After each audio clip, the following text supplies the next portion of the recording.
Okay, guys, we are live. For those listening at home, welcome to the Dungeon Musings YouTube channel. My name is Kevin Madison, and I will be your friendly dungeon master. Well, actually, I won't. I'll be your friendly chronicler this evening. Because you see, tonight we are continuing on with part 2 of our annual gaming marathon.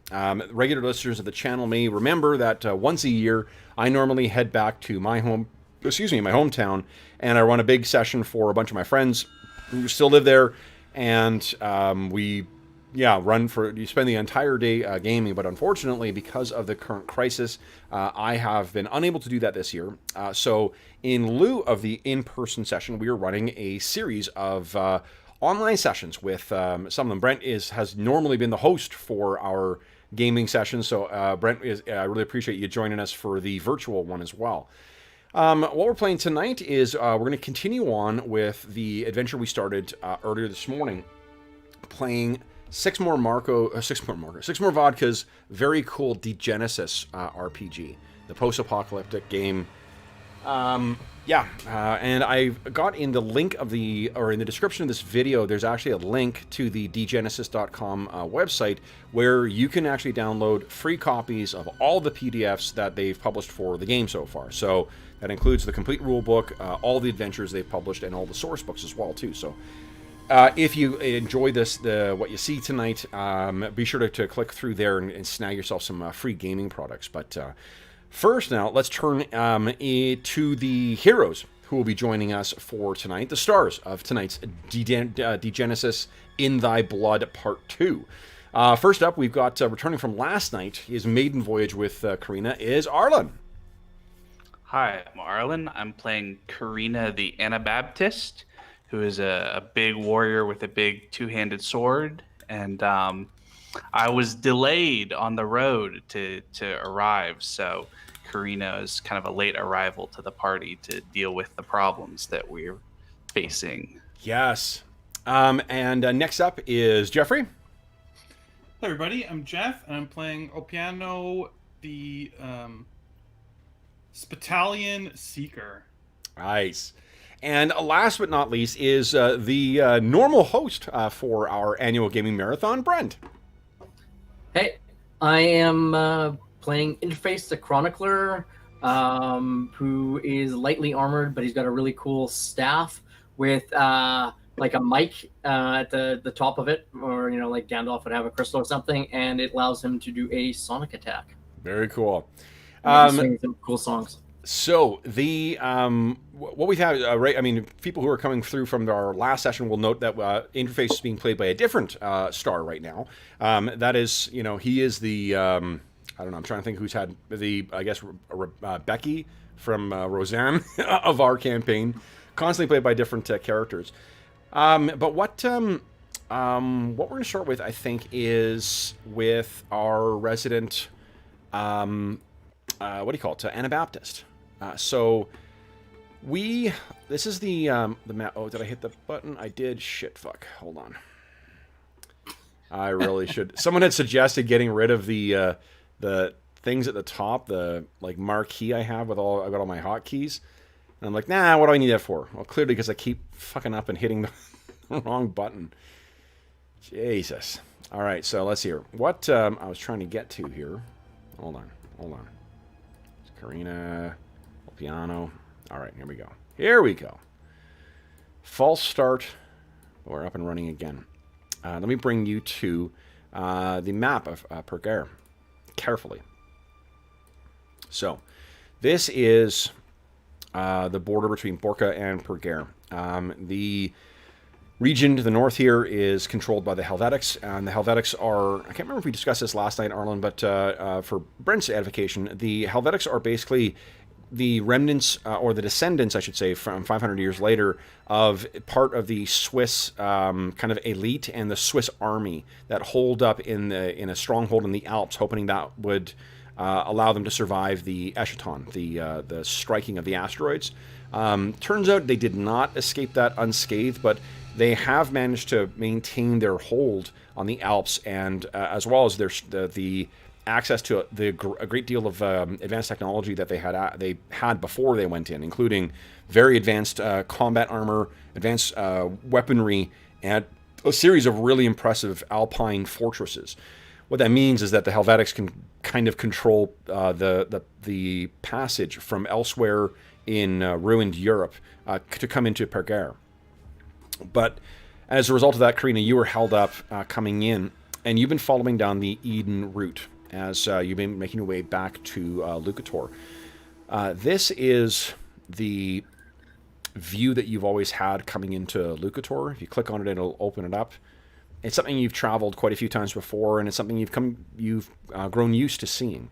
The various mountains that are around there, all three of them are are actually named after ancestors of the Benesato, the clan that has run or ruled, I should say, Lucor for centuries now.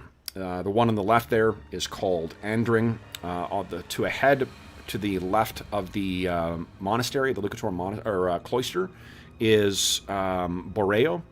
And then to the south there, on the right side of that illustration, is Vargas.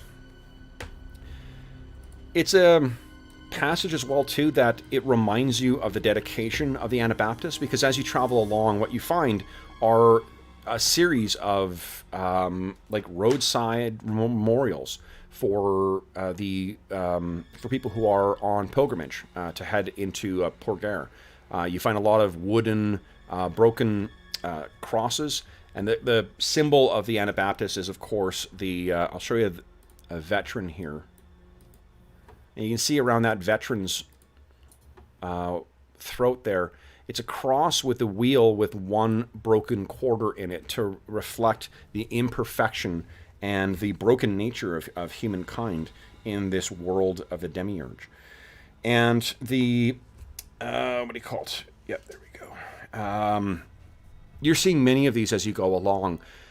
But as you get closer to Lucor, what you find is many more pilgrims who are making their way to Lucor from some of the surrounding mountain villages and farms and so forth. Lucor itself has a population of about, I think it's 3,000 or 4,000, but the surrounding region, including some of the towns like Cavalese, Feltre, and Pordene, have about 10,000 in them. But these are not just pilgrims, they are pilgrims going to provide to say their respects, because what you find from them is that the Baptist is dead. Baptist Altair Benesato, the finest warrior that has ever taken up arms or taken up a beaten hammer against the enemies of the Anabaptists, has been murdered.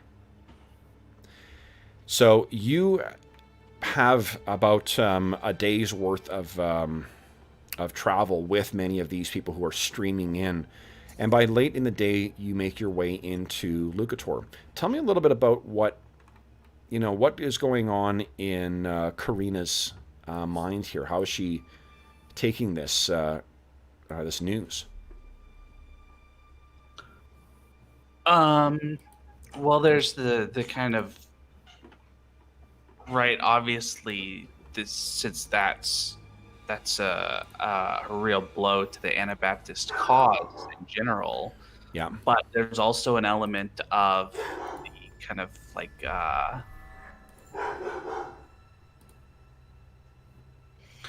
the way in which a person who has sort of fulfilled their duties in life, maybe that it's almost better for them to pass on. And so there's a sense of like, well, he's in a better place now, for lack of a better term, but that doesn't mean that our enemies should rest easy, if that makes sense.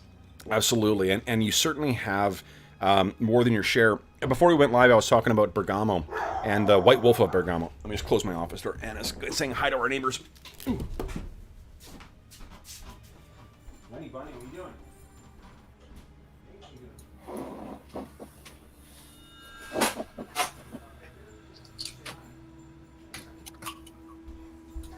Nice, sweetie. You coming in? You can come in. Come on, come on. Oh. Energizer Bunny, this one.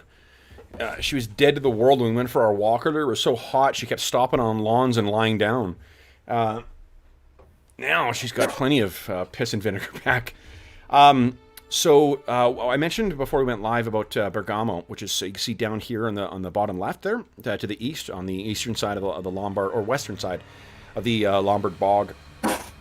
Bergamo is that place I was saying that it is Vespaccio Lombardi, who is the clan head there. Like a lot of places in the world of Degenesis, the clans, the sort of human structure or human society largely fell into a clan-like structure for many, many regions. And in Purgar, they fell into kind of a traditional, almost medieval style of clan structure. The Lombardi claim to have been here and been rulers of Bergamo from before the time of the Eschaton, so for more than 6 centuries. They are aggressive enemies of the Anabaptists. They absolutely hate them. They refuse to allow them access to Bergamo. And in particular, they have recently allowed a number of Jehammedans, who are a rival cult with different beliefs, who the Anabaptists have been fighting a 100-year war against on the Adriatic coast, or on the Adriatic lowlands. So a further sort of fuck you to the Anabaptists. To lose or to have Lucor vulnerable to the northern tribes. Whew. Let's start with another roll. So with the other guys, we started as they were coming down into Purgar. We had them see what kind of what rumors and what scuttlebutt. Obviously, the biggest news that you encountered is closer to Lucor, where you heard about the death of the Baptist. But why don't you give us a now? Do you have? Do you have any? You're not from Purgar, but you are an Anabaptist. Do you have any dots in secrets? I have 1 in secrets. Nice. So why don't you give me a roll, or give us a roll of legends, so intellect and legends with a +2 modifier. Oh, and Brent, when you're putting your modifiers in, just if it's a negative modifier, put minus whatever, but otherwise don't put the plus sign is. It fucks up Roll20's brain. So Okay. yeah. Got it. Okay. Oh, that's not a good roll. That is not a good roll, no. So, I mean, in fairness, is it correct to think maybe that your head's just been elsewhere? Like being forced to wait behind while everyone else carried on, that probably pissed you off, so you may not have been the most approachable of travelers? I think that's exactly that. There's even a sense of, like, depending on how long it's been, if I had, pressed on and forced marched and all that sort of stuff, I could have been here when or before the Baptist was murdered. Yeah. So let's say this is this day is March 30th. You have to overnight. Well, actually, do you think you'd run through the night? Or do you think you would? I think so. Yeah. Okay. Give us a. Let's do this. I'm going to set the difficulty at 4. You give us a. I think a body and toughness roll, and then each success will take 1 away from that, and it's going to be ego damage you take. Sounds good. So let's see how you do here. Fucking 4 and 3 triggers. Holy shit.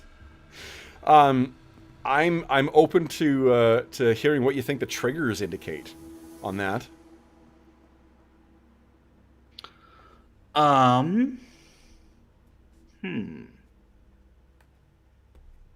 You know what? How about this? I'll give you. You run past maybe like some others who are camping on the road, and you stop for a moment, get some like water and whatnot, and then carry on. But in the course of doing that, you get access to a little bit more scuttlebutt. That sounds good. Yeah. Okay. So what they say, what you hear is, I mentioned to you before that before we went live, there's really like 3, or there was when you left, 3 different kind of persons in places of authority. There's Ennio Benesato, the non-Anabaptist brother of the Baptist Altair. There's the Baptist Altair Benesato, who was the Baptist who ran the cloister at Lucor, massive war hero. And there's his wife, Neva. Neva was the emissary. She's effectively the... she has de facto control over the town. She has control over the town guard. You know, she's sort of usurped whatever temporal power that Ennio may have had. What you hear is that since you've been gone, Ennio has taken a lady love. And that lady love is Gala Lombardi, the daughter of the White Wolf of Bergamo. And then on top of that, she's 20 years younger than old Ennio. The scuttlebutt is that she fucked him into the state where he killed his brother to try and seize control. So many of the Anabaptists, in particular, I'm picturing that you're passing fellow orgiastics who, you know, are of the mind that this is precisely what happened. But orgiastics are kind of like the militant frontline soldiers for the Anabaptists. Anabaptists are divided, broadly speaking, into two different kind of approaches to their beliefs. There's the ascetics, who follow more of a contemplative, like, you know, studious kind of way, and there is the orgiastics, who are the militant arm. People who want to speak poorly of the Anabaptists refer to them as farmer soldiers, because the first thing you do when you join the Anabaptists is you are handed a handful of grain, and the first thing you pick up before a weapon is a hoe. So this is sort of what's been going through your mind. I think it's early in the dawn when you come running, or jogging, I should say, into Lucor. And let's take a look at the map of Lucor here, guys. So, this is Lucor. Let me, for Arlen's benefit and for Brent's benefit, the top left there is a illustration of a typical scene that you're passing as you make your way in. This is for miles and miles. You're passing... Did I put you in the right thing here? I did. Nice. You're passing many, many devout Anabaptists working the field. They become touched. That's where the three markings on the forehead that distinguish an Anabaptist. You can see many of these people working the fields diligently there. On the right is a view of Lucor from the commission house. It's a structure outside of the walls of Lucor that typically, like visiting dignitaries or guests of the cloister, they'll stay there. Important things you can see in here are the big water cisterns. Those are kept behind the water towers, behind the arcade wall. That's where water is a very, very important part of Anabaptist beliefs. The oils that you use, the Elysium oils, the four that are well known, those are actually named after the four rivers of heaven. So, and the Anabaptists also maintain a impressive array of aqueducts. So, you know, water obviously is a thing of great importance, you know, to them. Hence them protecting the whole kind of region there. It's also said that the water is specifically used to create the Elysium oils. And Lucor is an extraordinarily critical place for producing Elysium oils. You can see just to the north of the cloister of Lucor, there's the Elysium Gardens, which are walled off to non-Anabaptists. It's said to have all the mysterious, strange fruits and herbs and whatnot and plants that are used to make the oils. But what you're doing as you come running in, and then the bottom, of course, is the view of Lucor as you're coming in. You can see the forest here in that kind of like reddish color that's there. Just so you kind of remember, guys. Take a look again at this and just look how thick those forests are. Like, this is 500 years after the apocalypse. The forests have completely grown into almost their natural state. So they're as if they were completely untouched by human hands in here. So The reason I mention that is because some of the things like the cemetery is completely not visible from the town. It's so the forest is so thick, and it means that as soon as you venture out into the forest, you're very, very far from civilization very, very quickly.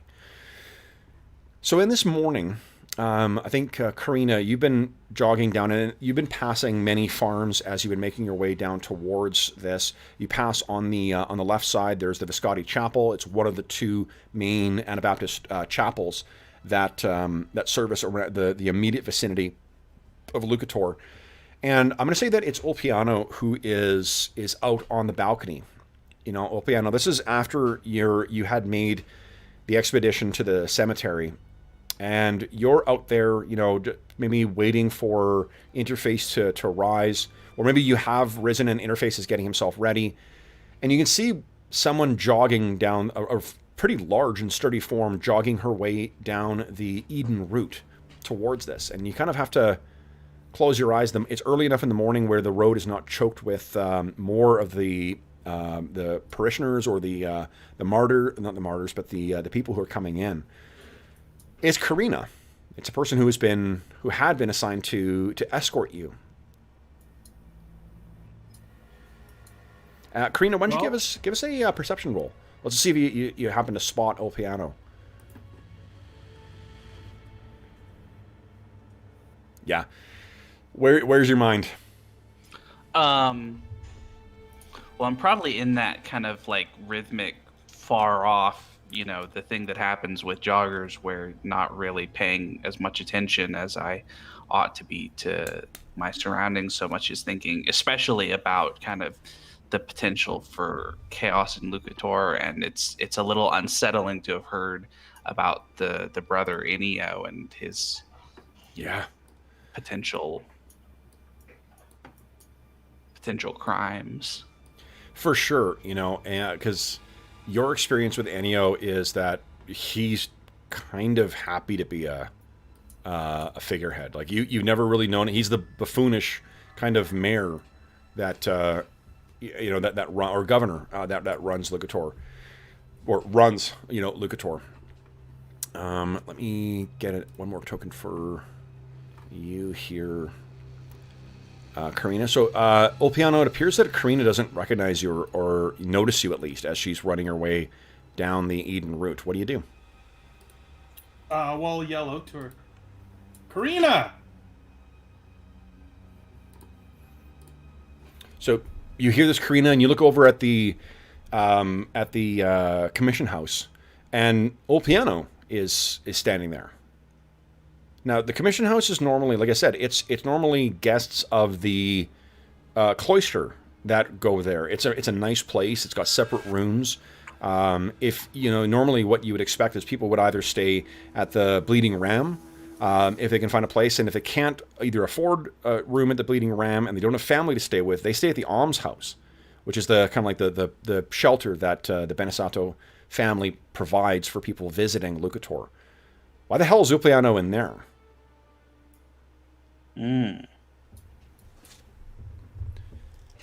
So what happens next? Over here.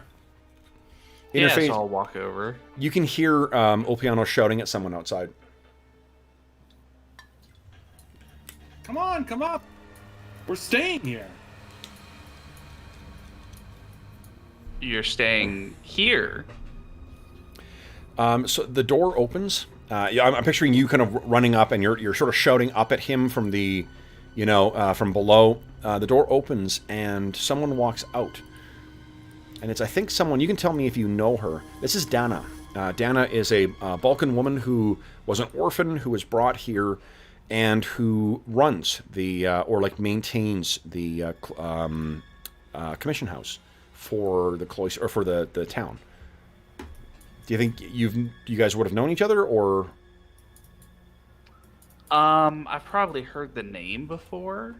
Okay. But I doubt that I've had any particular contact with her. Do you have any dots in renown?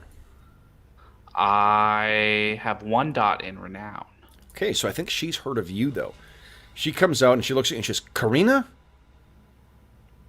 And I come up behind her. Yes, it's Karina. Let her in. Oh, she sort of looks and, have you heard? About the Baptist? Yes. I have heard. She kind of like takes a half step towards you. She's not quite clear if she, can hug you or not, or what. You're a little intimidating to her, and you're probably at least a head taller than her.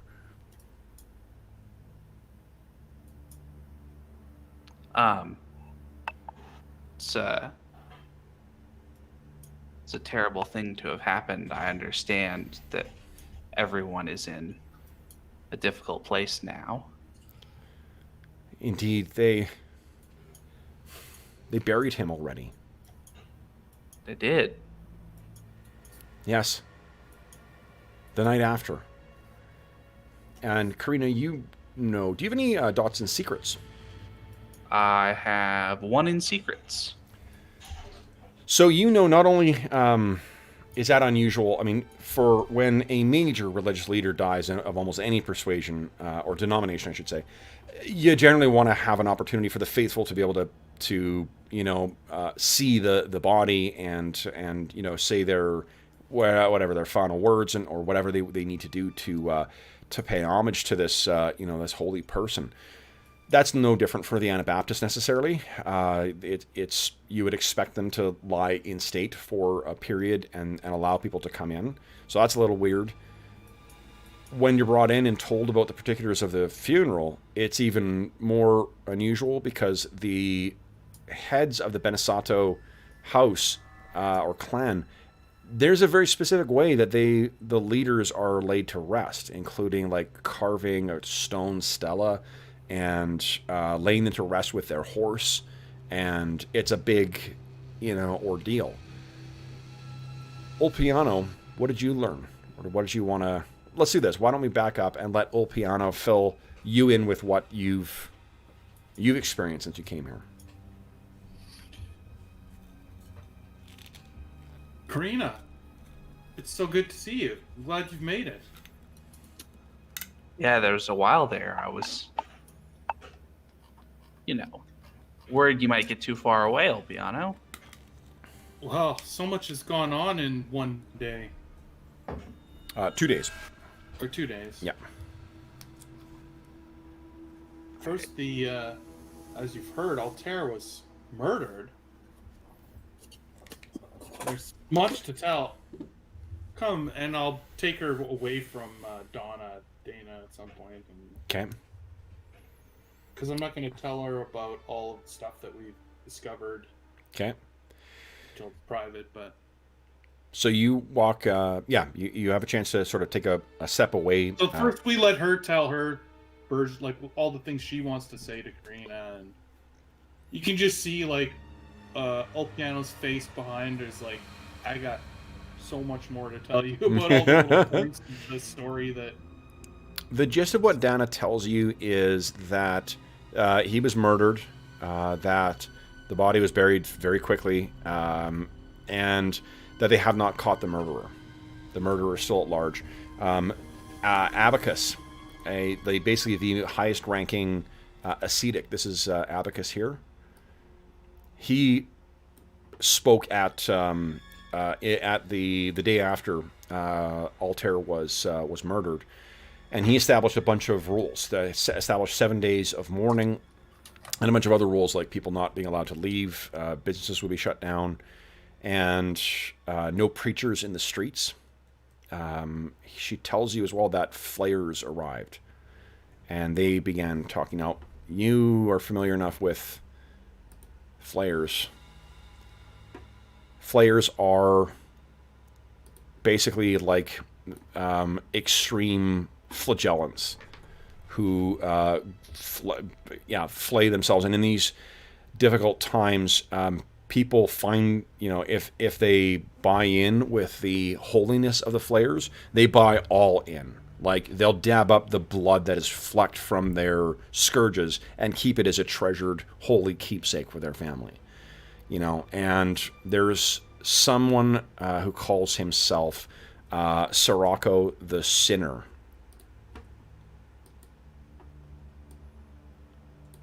He arrived the night before he died, and has begun preaching, or had begun preaching, when Abacus shut things down. Now, Karina, you know that Abacus, you've maybe seen him 3 times in all of your time here. You've been aware of him, and you've heard people talk about him because of his rank. He's always doing whatever ascetics do behind the walls of the cloister.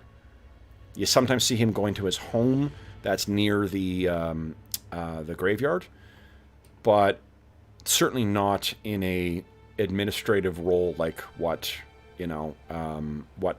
apparently he did. What's strange too is that, I mean, strange in the sense that Neva is a warrior woman. She's a woman of iron. For her to not speak afterwards means there's many different things it could mean. Could mean that she doesn't want to be jockeying for the top spot. It could mean that she's just too distraught with this. Or it could mean that she was crowded out by someone else, like, say, Abacus. The other thing I'll tell you, just because your character would know, is about Luciano Bastardo. Luciano Bastardo is maybe one of the only men that you've ever met who's bigger than you. He is a massive, it's called a furor, which is kind of like a further ascended, orgiastic. So you,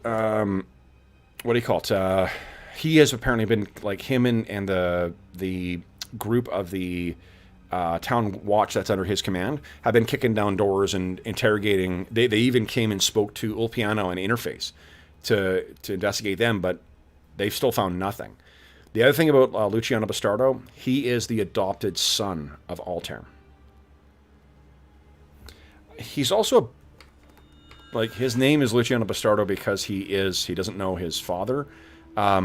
He's kind of a prick as well, too, in general. You've always known him as kind of he's the worst expression of, like, an orgiastic or furor. He is just a violent person who uses religion as an excuse to inflict that on anyone he can find excuses to do. So that's what Donna tells you about. And then she insists on getting you breakfast if you've been running all night when she's heard about that. So she'll head inside, and Ulpiano and Interface will have an opportunity to talk to you. Yeah, so we arrived, and there was no room at the, what was the first inn we went to, Kev? The Bleeding Ram. Yes, the Bleeding Ram. We were told there was no room, so of course we went to the almshouse to get a room. No more had we started to settle in when the I can't remember her name, but she was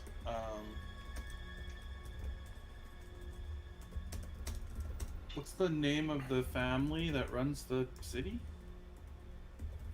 The Benesato. Oh, the Benesato. She came and told us that we were to move to here, to the commission house, as the flares were coming and they needed the almshouse. So who are we to argue of an upgrade? We arrived here and met Donna, and she was very nice, and I had a strange dream, but never mind that. We were awoken with the bells of chime, and Altair was dead. So, of course, we went to go check it out. But when we arrived, the crowd was turning against us as outsiders, and especially against Interface, and calling us murderers, and we were lucky to flee with our lives. And we returned here to the commission house, and then Luciano showed up and basically interrogated us, but the interrogation seemed very false and almost insincere. And so, we then found out that they had buried the body. So we got some robes of your people so we could blend in, and went to the grave where we had seen that sure enough they had already buried him.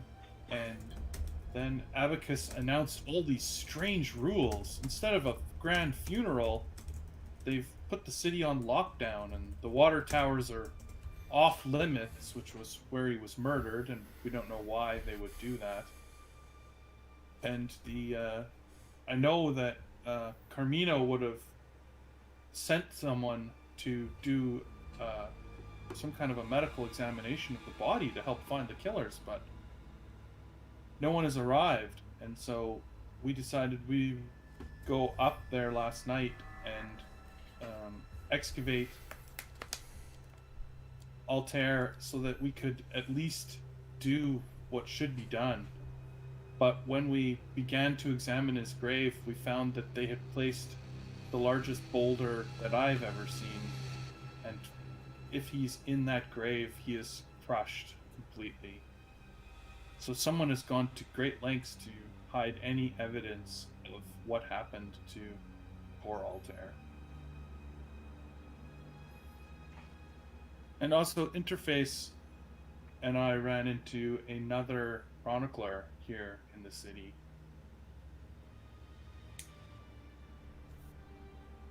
Although Interface did not know who it was or what their mission was.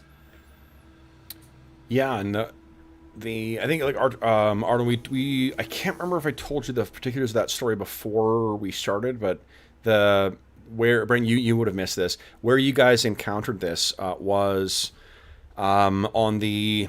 Let me move your tokens out of the way here. I got you in the way. So up here, number 9, that is the cemetery. You guys were at the cemetery trying to investigate that when Olpiano heard the sound of this buzzing, and he didn't know what it was. Interface, you stopped and listened, and you were able to identify it as a drone. It's a drone that chroniclers would use, or someone else. Like, to be honest, the only people who have access to that advanced technology, at least amongst the cults, are chroniclers. You know, the Neo-Libyans may have access to that stuff, but Neo-Libyans aren't really a presence here anyway. So what you came up with, because you had known that there was a chronicler that was secretly active here, is I think you just said, oh, it's a chronicler, they're just keeping overwatch, don't worry about it. Is that right, Jeff? Is that what Mo had said? Yeah, basically Mo said, yeah, of course they're here, or whatever, you know, like. Yeah, but Olpiano had. There was nothing for us to worry about. Basically. Yeah, and they saw this thing, like this black form, crash down in the northern part of the cemetery, and then a figure with glowing red eyes or glowing orange eyes retrieved it and then ran off into the darkness. You have no idea who that person is. Interface. It's news to you that there's any. You knew that by rumor that there was a chronicler active on a secret mission here, but if you don't know anything about it and they're not making themselves known, it probably means that they don't want people to know. So you, Brent, like all of us players know that. The characters, Interface might want to. I'll leave it to you, Brent, to decide whether he would be forthcoming with that or not. So far, he's kept it a bit secretive. Yeah. What? But everyone saw the whole group saw the drone. Only I did. Only he did, and he didn't make out the form, and it's unlikely that he would understand what that was. Oh, okay. Yeah, remember that, like, the average person grows up in a level of technology that would best fit in, like, the 16th century, if they're lucky, in this region. But some, you know, there are communities that are living in Stone Age things or a medieval level of technology, you know. So keep in mind the whole Asmovian kind of technology as magic. He wouldn't necessarily know what the hell that thing was. Right. Even as a scientist and a doctor, I would think it was maybe some kind of a strange bird or. Yeah. I don't know. But clearly a machine. I guess that's the only thing I could probably say. You think so? Yeah. Because of the sound. Just I have machines that would make sound like that. Yeah. So I would say it was like a bird, but it made it sound like a machine. Yeah. That's probably how I would describe it. And I could say, yeah, I'm familiar with those devices. If it's possible that it could be another chronicler, but I have no knowledge Okay. of anyone here, or it could be something else too. But it is, theoretically possible that it could be a chronicler. Okay. So anything else that that you found? I mean, I think you've heard, Karina, about the allegations that were made about Anio, but that's where you find yourself. So, Karina, having heard all of that, what does that make you think?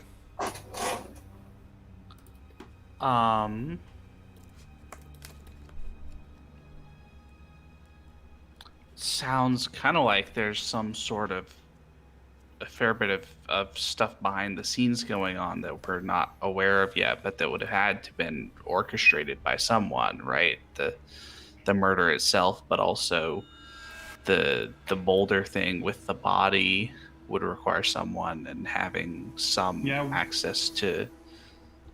Interface told you that because I mean, like, there's no heavy, no construction equipment available here. It would take 10 oxen to pull a boulder that size.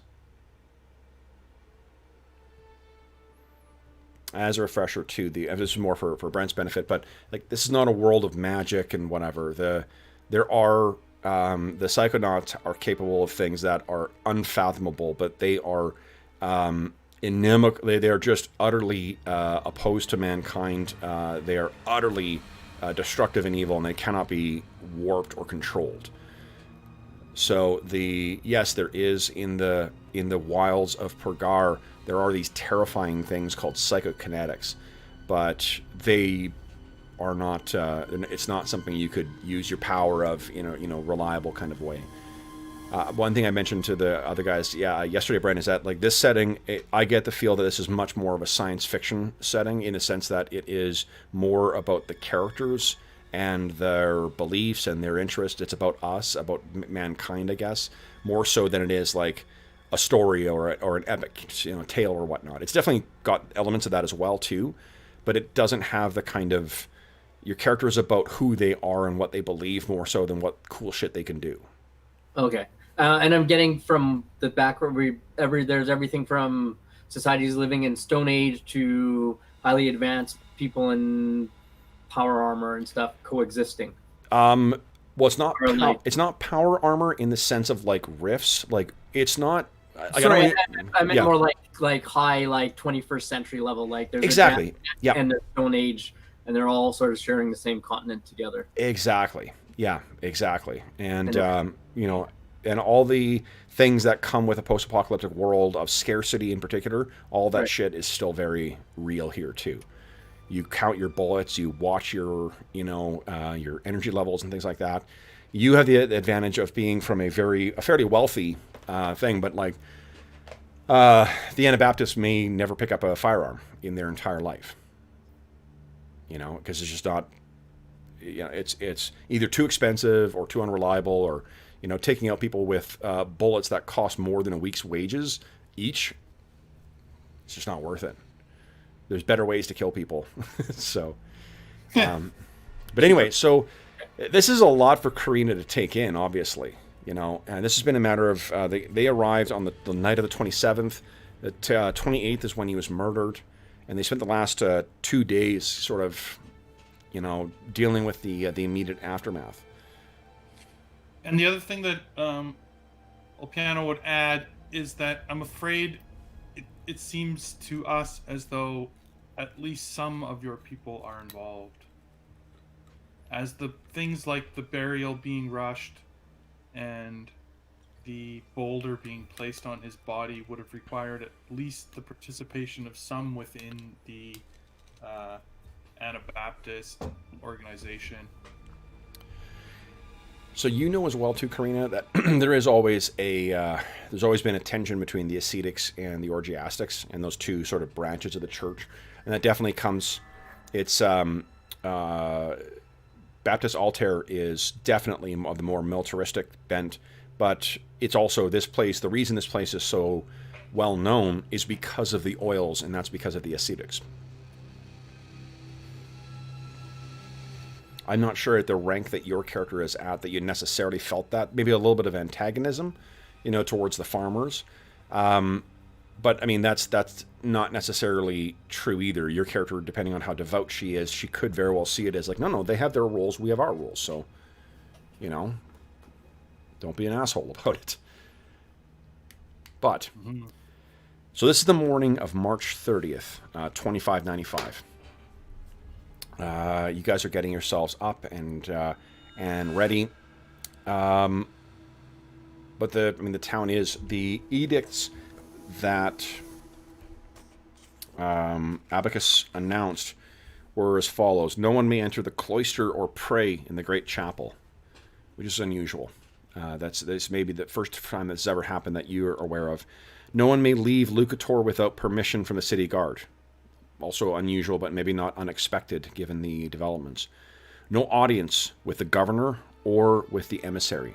That means both Neva and Enio are closed for the period of the grieving. The water towers are off limits. Ascetics will dispense water until the basins have been cleaned and ritually consecrated. Only the most necessary transactions may be made, and no sermons on the street. That one, you guess, might have been specifically targeting a specific itinerant preacher who arrived. Oh yeah, that's the other thing. Did you know? Sorry, I was kind of checking chat as well. Did you tell Karina about being kicked out of the almshouse? Like why you ended up in Commission House? Yeah, I did. Okay, cool. Flares were here, and Yeah, you mentioned them too, and showed the picture. Yeah. But I didn't mention that we saw him preaching in the streets. Yes. He and his followers. Yeah. Flagging themselves and bleeding all over everyone. It's disgusting. Yeah, and a massive crowd forming around him as well, too. Yeah. The other things you've heard is, I guess, this is just the scuttlebutt from when they came down here. Rumors are that the northern clans are agitating and getting ready to make a push for something. And of course, there's the news of Gallo Lombardi as well, too. Enio's paramour. So, what are you guys thinking? This is a lot. I guess first off, player-wise, Brent or Arlen, do you have any questions about sort of where we are right now, or what's happened up until now? I'm picking it up. I think I got a semi-decent sense of what's going on. Okay. Arlen, Yeah. Do you have any questions? Okay. As a player. Okay. So in character, then, what are you guys doing?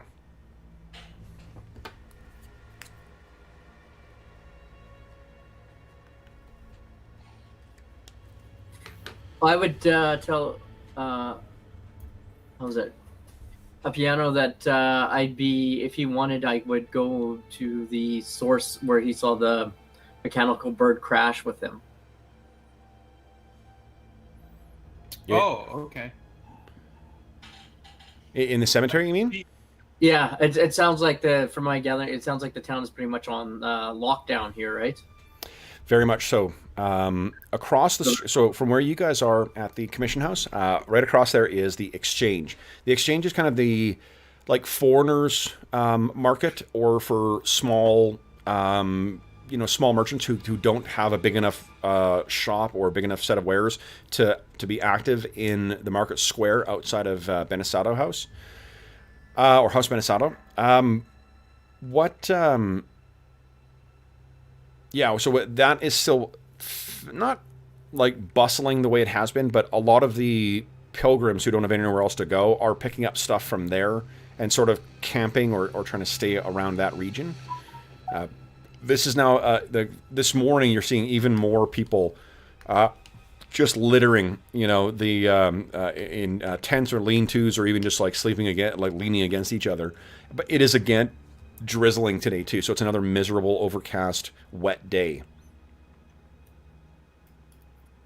So what are you thinking, guys? Well, I would tell Interface that I saw his colleague pick up his drone or whatever you call it and take it. Oh, okay. So your colleague has moved on. I don't think we'd find him there Okay. at the cemetery. Give us a... Hold on here. I rolled really good perception on that particular roll. Oh yeah, you killed it. I just want to check one thing. The skills in the game are some of them. They like the words don't quite line up with what you would have expected them to do in other games. And I don't know if that's just because they got their own voice in the game or because it's translated from German.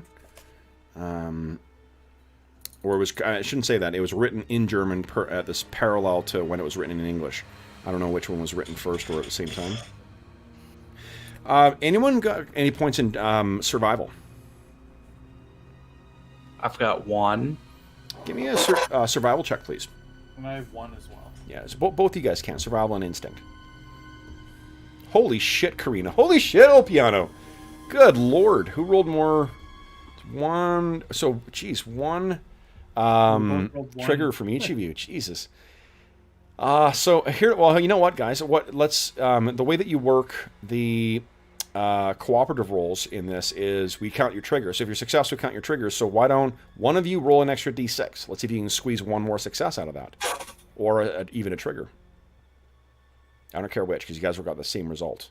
No success. Okay, so the net result is a 3 with it 1 trigger. You know what? It's been wet. You know what the terrain was like up there. There might be tracks. You were taking care to make sure you weren't leaving tracks up there. But if this person was stomping around through the mud up there, maybe there's tracks. True. All right.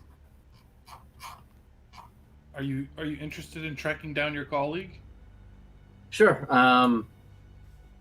We could look into that. I think there's not much else we can do to pass the time here, since at least for the next couple days while everything is closed. Oh, Brent, restore both El Piano and Interface. Each of you restore 1 ego. So to your green bar. Oh, okay. The Actually, Brent, restore 2 for you, because Mo did a really good job of playing up the mediator concept. He tried to answer El Piano's. we don't have the token with the things on it. With which things? Oh, sorry, it's at the top of the screen. I'm looking at my little token, like there's no things on it. Oh no, sorry, yeah, the big token's right up here, guys. Sorry. I know. I just Yeah. I've been. around. Hey, Kev, I've been scanning the character sheet. I think I pretty much understand all the skills. They're pretty self-explanatory, except for something called domination, which I'm skilled in. Yeah, it's intimidation. Oh, okay. That's psyche and domination. So it's your key skill that is part of the combined thing you use when you use your vocoder. Okay. All right. I think the rest makes sense. Excellent. So go ahead. Piano wants to say to Karina, like, one of the reasons we've haven't acted is we felt we've had no jurisdiction or no voice here as outsiders.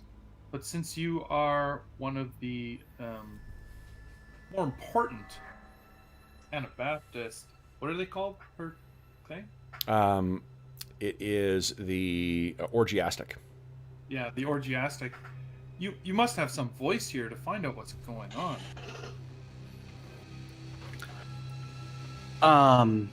Maybe. One of my, I guess it's a player question, is I was wondering how open Abacus is. Like, if we go to his house, can we just seek audience with him or something? Or is that like a no-no? You could try that, but like I said, you've seen Abacus in the entire time you've been here, maybe 3 times. Yeah. It's just he's not, and I mean, at this time, he's likely... the edict that he put out did not cover him, so, while you can't see Neva, the emissary, and you can't say Ennio, the governor, it didn't say anything about Abacus.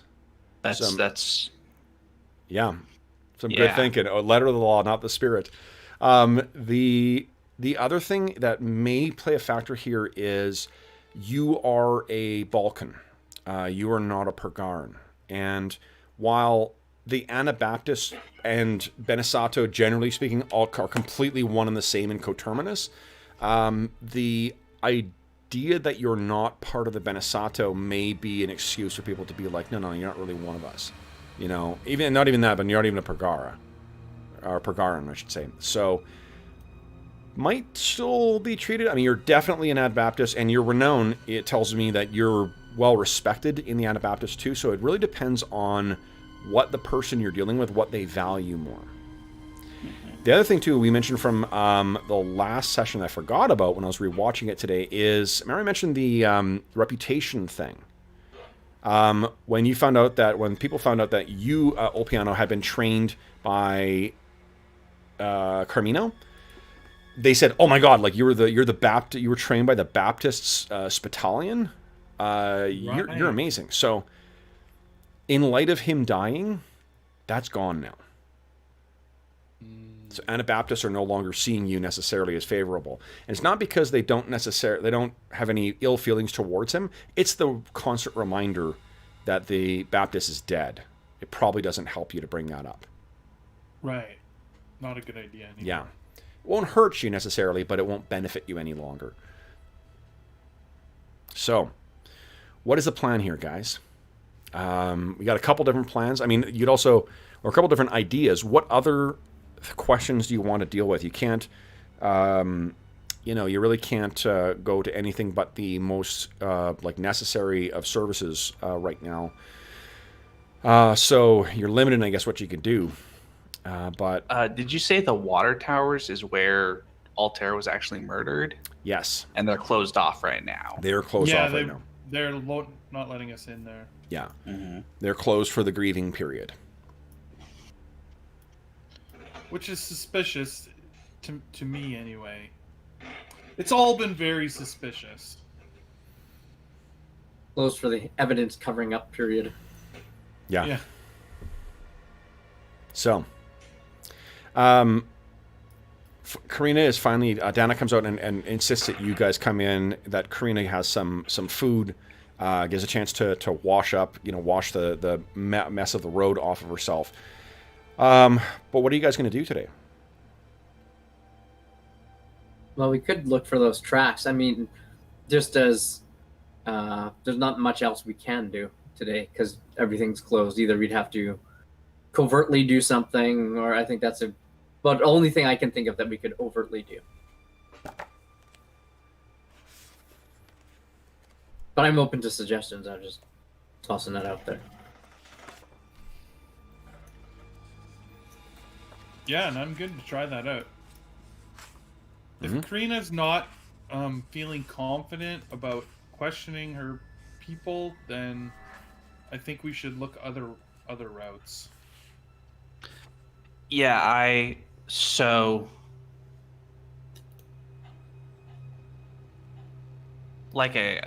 put forward, I think one idea is to go talk to Abacus the Ascetic and see if we can get an audience with him and sort of ask him about what's going on, why were you the one who put out this ordinances and all that sort of stuff, maybe also, and then a little bit just sort of what his perspective is on what's happened, I guess. Yeah. You said the Great Chapel in the cloister is closed? Yes. Right? But there's other chapels marked on the map. Are those closed too? Those are not, no. The Amaro Chapel and the Viscotti Chapel are both still open. Amaro's at C, and right over here, and Viscotti is over here. Yeah. Not far away from you guys. So, if I were a flagellant, a flayer, that or one of the markets might be where I'd go to stir up trouble. I don't know how concerned we are about that, but that's another. I think knowing Luciano Bastardo as you do, he would relish the opportunity to lay into that flayer. So with the edict in Of course, place, the player might relish the opportunity to get laid into, but you know. yeah. The what do you call it? Well, I mean, the flagellum it's a matter of inflicting the pain on themselves, not so much being beaten. Yeah. Right. So, but yeah, so it's unlikely that. Well, I mean, who knows? Who knows if they're crazy enough? You'll find out today, I suppose. If they're so far gone as to be willing to take to the streets and pray, you certainly will hear about it. Oh, so did they? Because you said one of them did a flagellant thing before. Was that before Abacus had Yes.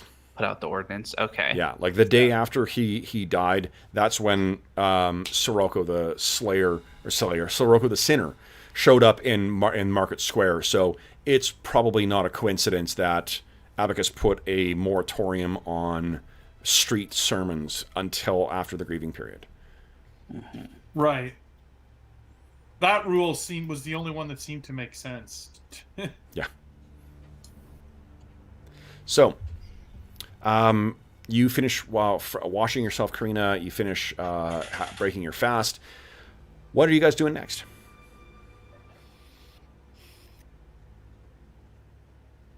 If you want to, there are preventing people from leaving still, but they are permitting people to go up to the cemetery and continue on with the route to the cemetery is a fairly steep thing up the side of a mountain and then into a forest. So, the town watch isn't particularly concerned that you're gonna duck out.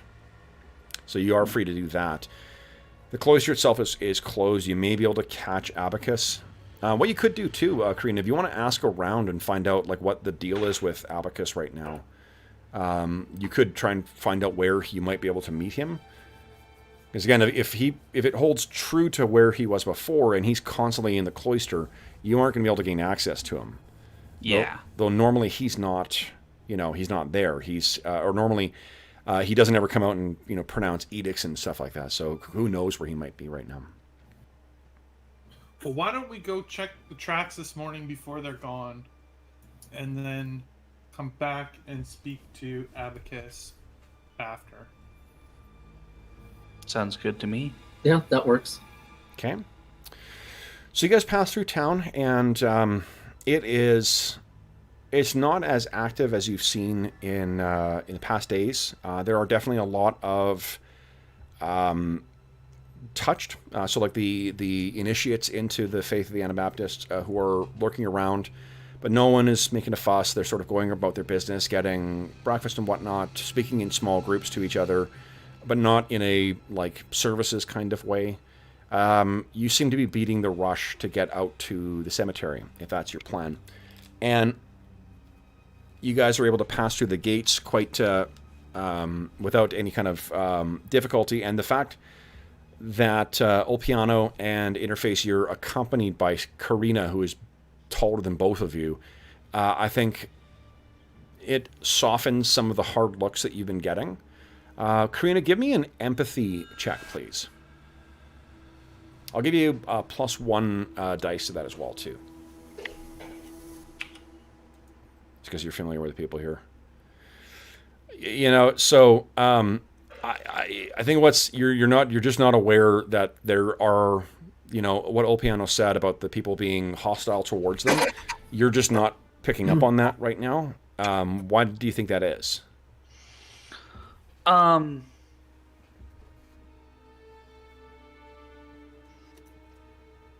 think there's a sort of sense that, like, in the midst of the chaos, I'm sort of noticing that there's like a general distrust going around, but not really connecting it with Olpiano at all. Yeah. Just because of all of everything that's happened.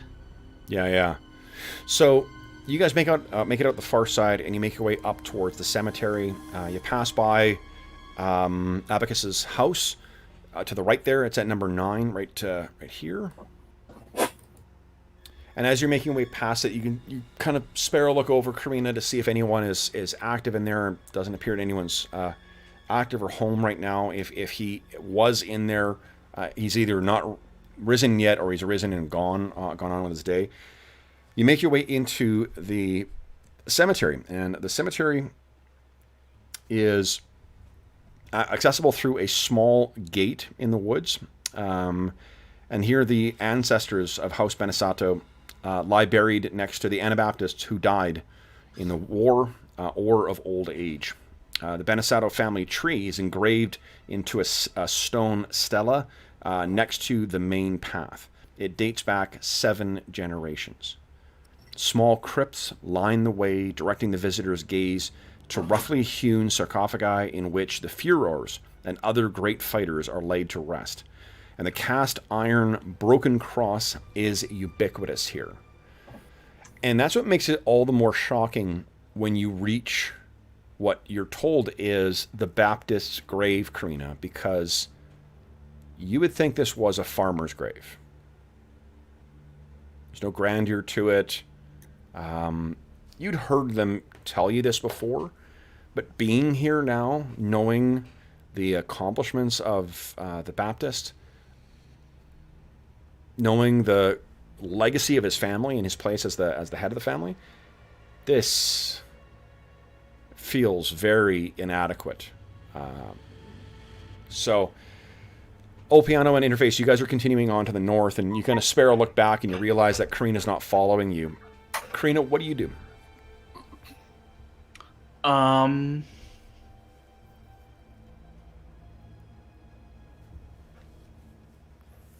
think we established last time that I have, like, I was imagining it as sort of 2 prayers for the dying and the dead, one for non-Anabaptists and one for Anabaptists themselves. Yeah. And so I'll probably kneel and say whatever it is, sort of the appropriate thing for our cult, as like a, you're gone, but will not rest until the enemies that you faced have been put to the sword and all of that sort of stuff. Love it. So she's kneeled down, and she's still an impressive woman, leaning on her massive beaten hander. Then I'm guessing that Olpiano and Interface, you're not going to interrupt her? No, but I am going to walk back and stand behind her. Okay. Yeah, I'll do the same. Okay. So when you raise Karina afterwards, you see that your 2 companions have come to stand behind you. I look down at the grave and I say, disappointing, isn't it? It's not in keeping with the sort of man he was in life. It's even worse when you know what's underneath there and what they've done to him. Knowing how far down, or how shallow the stones are, you could probably even kick away, the layer to expose the boulder beneath there, if you were so inclined. People may not be keen on seeing you kick around the things. Oh, Brent, you might want to mute if you're going to move shit around. Your mic's picking up all that stuff. That's okay. People, the first few mourners come in, they may not appreciate you kicking the grave of, modest as it may be, the grave of the Baptist. I don't think I'm going to kick away anything. Okay. No, that seems inappropriate. I don't feel the need to show her. Okay. So then what happens next, guys? Well, we continue on to where we think the footprints would be, I guess. Yeah. So then let's talk about, I guess first off, does anyone have training in survival? I think there's 2 of you, right? Mm-hmm. Yeah. Yeah, not me. Okay. So I'm going to set the difficulty at a 2. So that means one person can, if you're going to help, you make the roll. If you succeed at a 3, then we count any triggers that you rolled as extra dice for the main person. And then that person makes the roll. So who would like to make the aid roll? Who's helping? I have a 4 total. I only have 3, so I think I should aid. Okay. Well, no, because it's actually the other way around in this game. The aiding is harder than isn't it? Yeah, because you need it's a higher target number with aiding. I have to get 3. I have to gain a 3 to help you. Oh, well, but So it your could go odds of either way. making it by That's yourself what I are mean. better. Yeah, that's true. Right. Depends how you want to think about it. Okay. Okay, I sure. would say that I should aid so that if I don't get anything, you can still do it by yourself. succeed. Okay. And remember, you can spend up to 3 points of ego on the roll as well, too, though it only restores at 1 per day, 2 if you role play up your concept. Or if you fucking, hack people with your giant sword, Karina. So. Yeah. All right, so go ahead and give us a roll. Survival, no modifier. Nope. Okay. Then Il Piano, give us a roll, please. Oh, brutal. So you're looking around, and it's just, like you can't seem to find it. You were certain you knew where he was. But it's just, you can't seem to find the tracks here. Now, Well, and it might, yeah.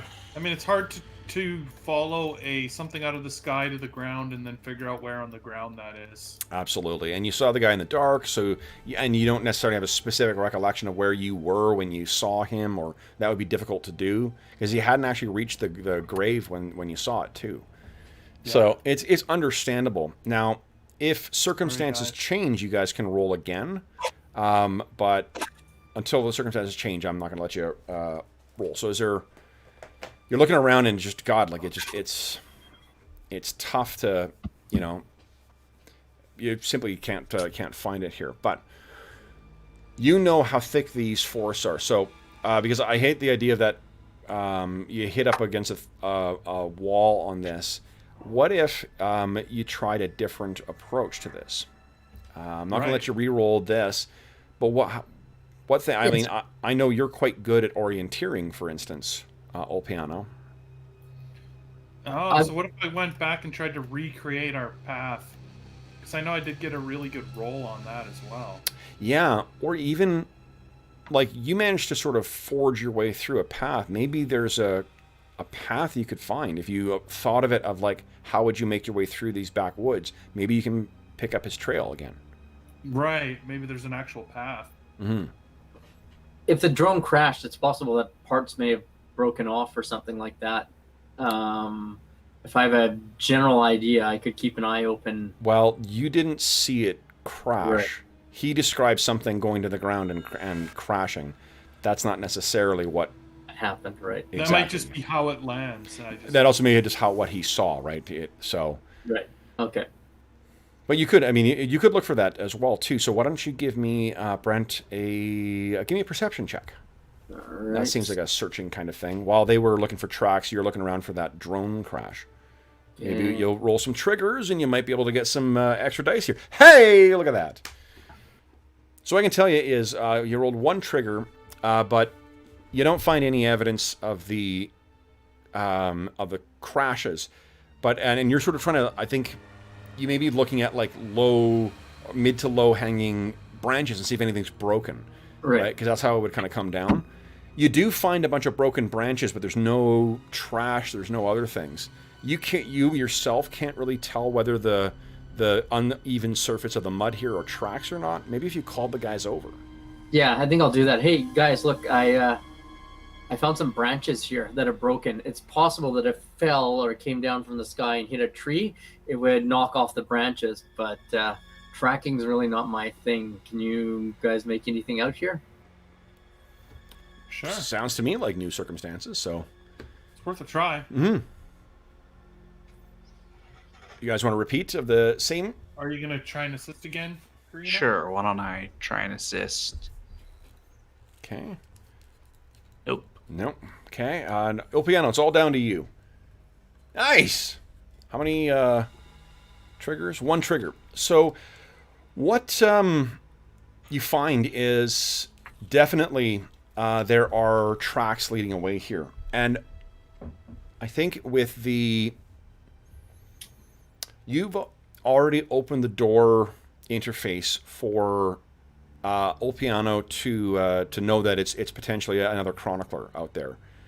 So he steps in just inside the woods and he's pushing back some of the branches and he sees footprints in there.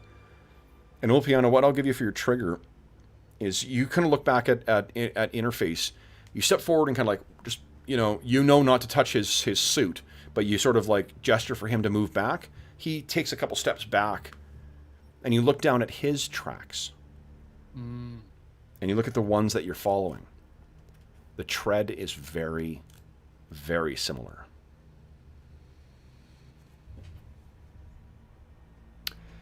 The path seems to lead deeper into the woods. What would you guys like to do? Let's follow it. Sure, I'd be up for that. Okay. The only way to find out where something leads is to follow it. Okay. Now, I am picturing that Interface has his vocoder with him, that Ulpiano has his splayer with him, and Karina, you have your Biedenhander. Am I correct in that assessment, guys? That sounds Yeah. right. Okay. I don't think I'd leave the vocator around much unless I had to. It sounds like something I'd carry around as sort of like a status of who I am. Absolutely. It's part of that affectation of being a chronicler, a creepy chronicler.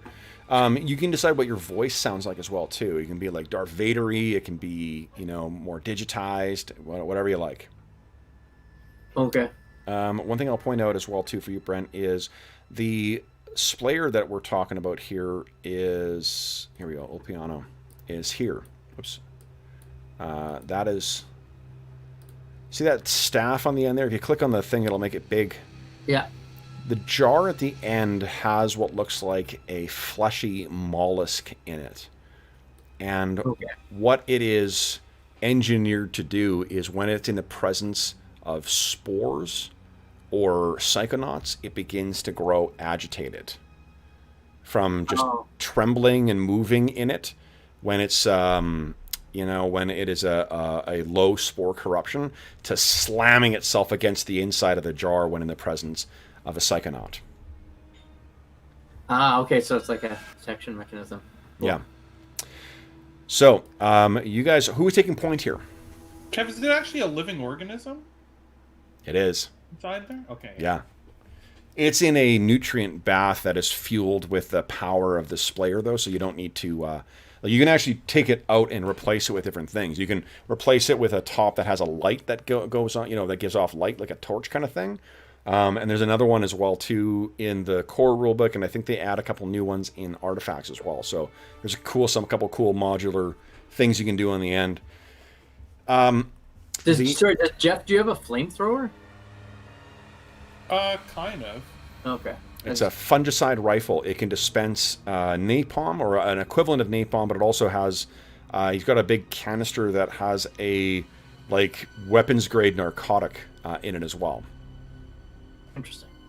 It's also used by the Spitalians to wipe out spore fields, to distribute antifungal things. So, what are... who I should say is taking point on here? If there's a path that we're following, then I will. But if we still need to be following the tracks through kind of like trackless wilderness, then I think Ulpiano should be going first. Yeah, I think it's tracks you're going to want to follow still. So, what's here? What I'm going to get from you, I need two things from you. Ulpiano, and this is now actually going to be a orienteering check, please.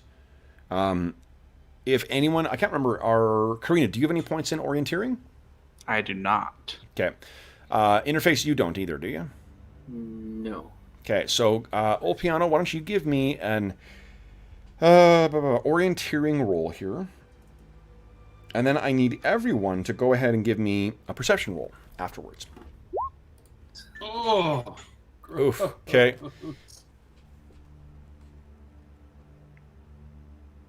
And then everyone give me a perception roll, each of you guys, please. All right.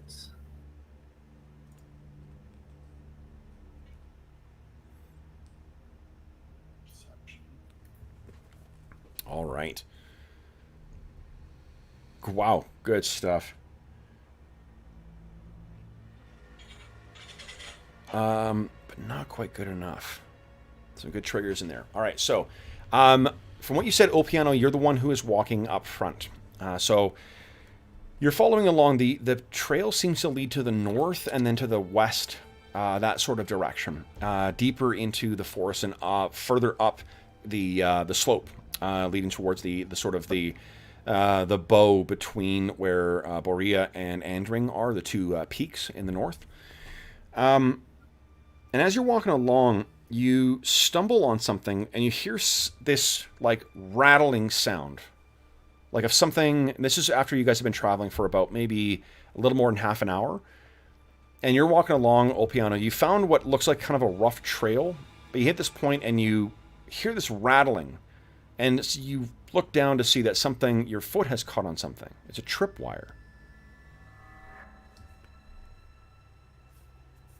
Now, fortunately, there's no other effect apart from someone making sounds on it. Who would be next in line? Is it Interface or is it Karina? Maybe Interface. Okay.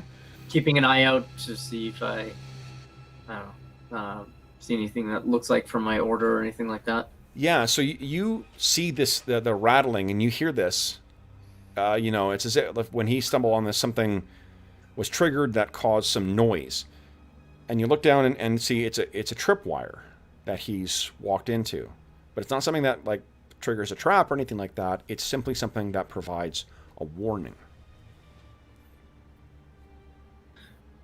We've alerted someone to our presence.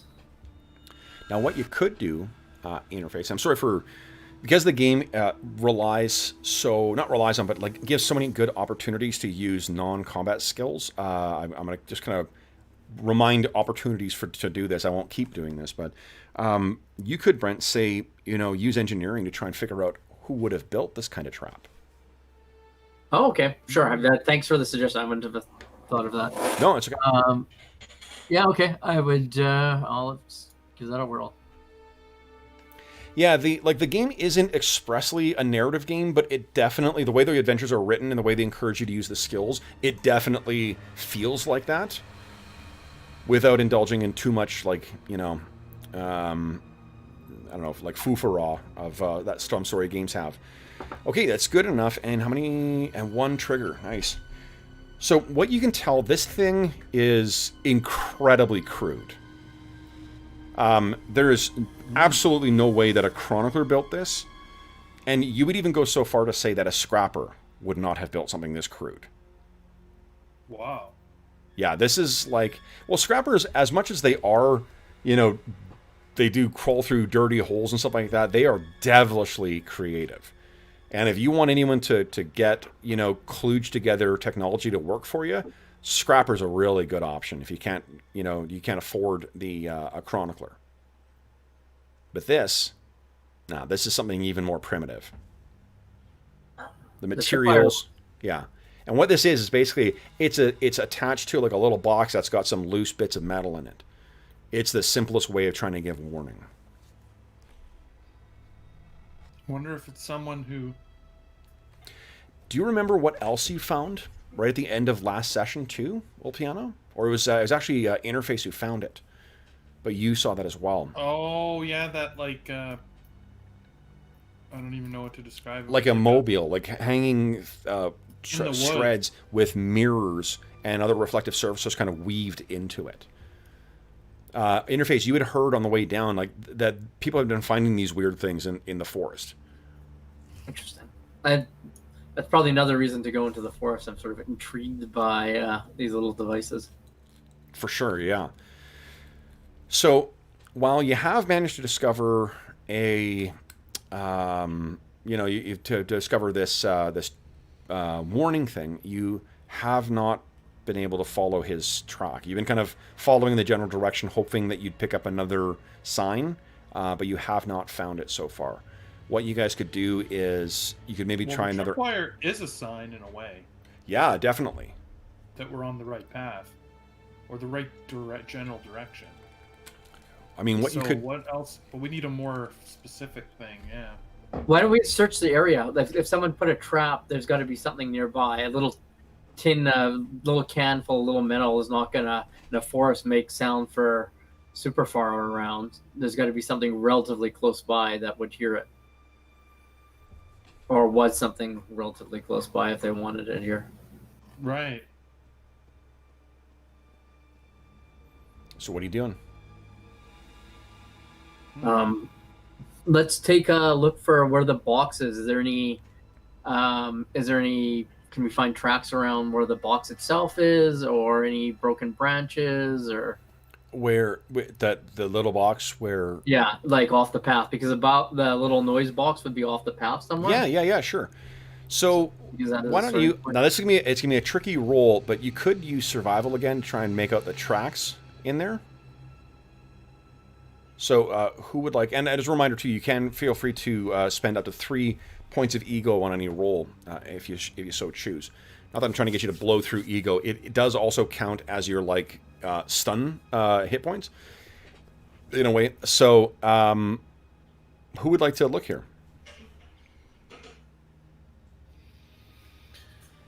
Do you want to do that? Yeah, sure. I can do it. Okay.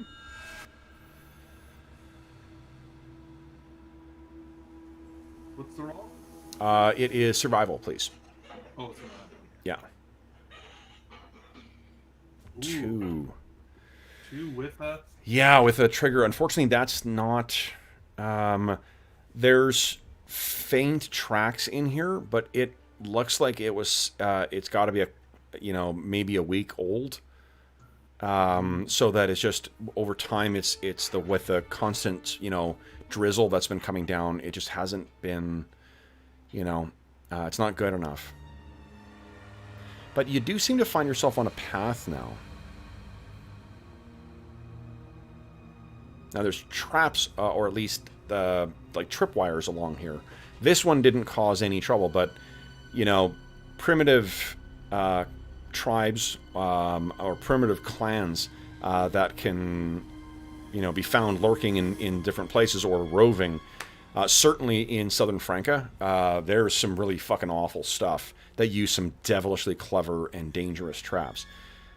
But that seems unlike what you know of Pergar, Karina. So it's weird that this trap would be up here. What are you guys going to do? I think we should keep following the trail, but be very careful and move in a maybe slow down and move cautiously with looking for other traps and tripwires. Good idea. Well, and one thing we should consider, a tripwire that makes noise obviously alerts someone. It could alert someone else, but it also alerts whoever triggered it, right? It's in some ways, if it alerted them, they'll probably expect us to slow down to avoid any other traps because they know that we just set off a trap. Yeah, but we know that they know that 40 chess, baby. I'm just thinking, kind of thinking out loud about, like, I agree that going slowly is probably what makes the most sense, but that it also, if that's what they plan for, then what we should do is we should charge ahead and not give them time to possibly escape. Yeah. Well, I guess we could do that for a bit to hear that, because the device wasn't very powerful, or very loud, so they would have to be relatively close by. Maybe they are. All right. Well. Okay. So, what is happening next then, guys? If you're going to carry on the path and kind of keeping a careful eye, that'll be orienteering as opposed to perception. So I think Ulpiano's got the best orienteering. Does anyone else have? So here's the thing with this game is it isn't clear whether, or it doesn't expressly say whether you can or cannot do skills when you're not trained in them. It also doesn't say whether you get any penalties when you're not trained in them. I think I'm just going to use it on a judgment basis for whatever you're actually trying to do. This is something where I think you guys could help. Okay. Well, also too, before we head down the path, let's take a quick look in the immediate vicinity off the path and sort of like a little radius of where this thing is. That's what the survival roll did. Okay. Yeah, that was Ulpiano looking around. He found some very faded tracks, but wasn't able to make out enough to tell you whether it was the same as what you guys had seen outside the cemetery or whether this is something different. Okay. So, wood. I'm assuming, Opiano, then you want to take lead on this?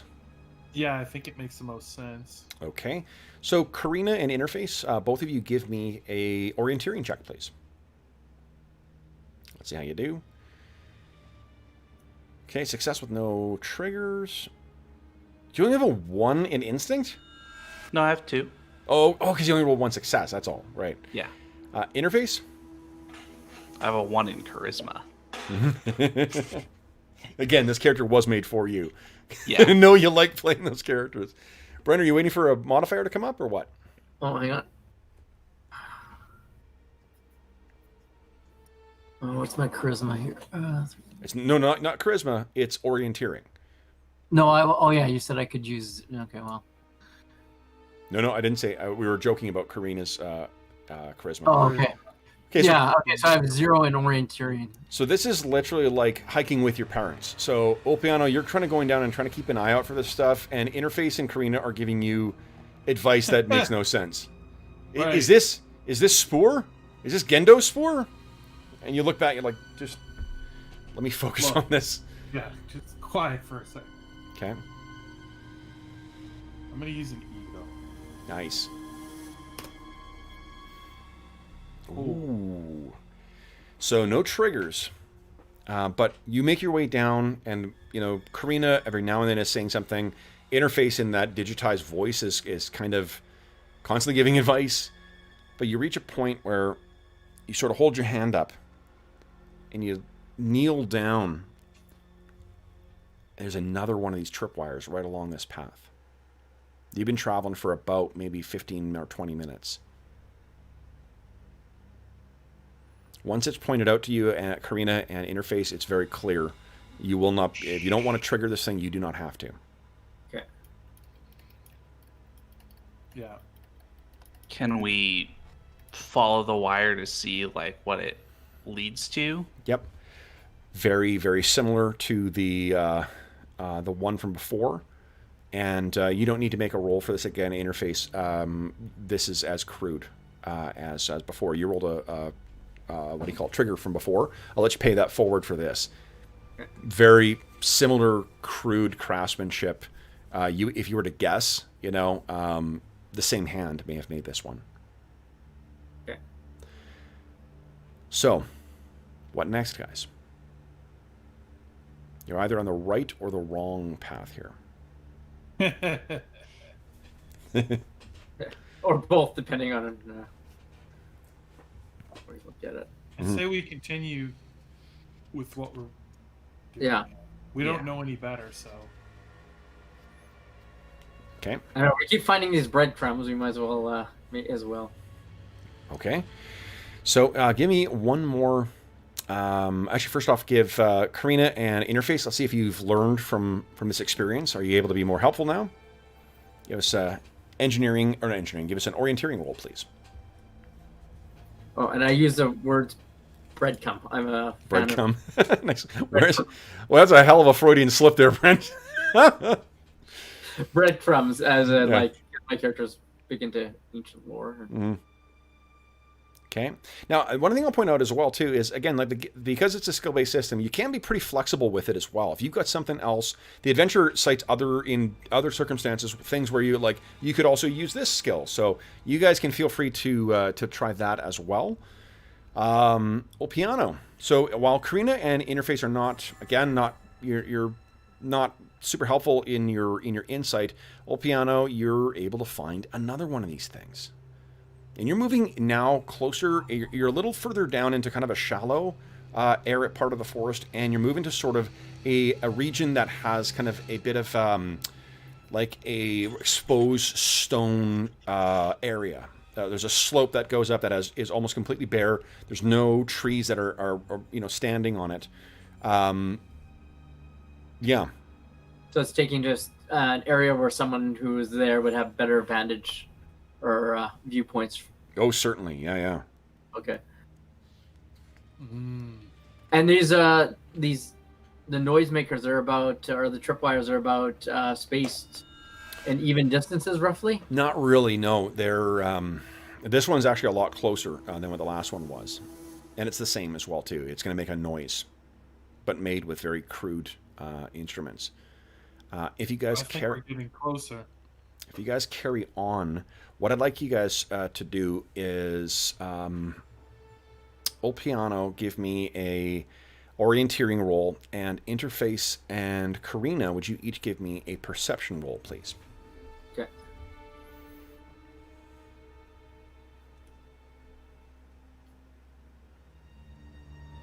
Nice. Not great for the perception. Okay. So you find yet another of these things, even closer, this time, Old Piano.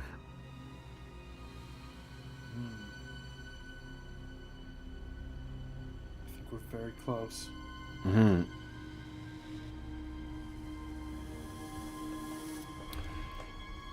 And you're sort of in this flatter region as well, too, or flatter area where there isn't, you can see that massive open spot, the slope going straight up.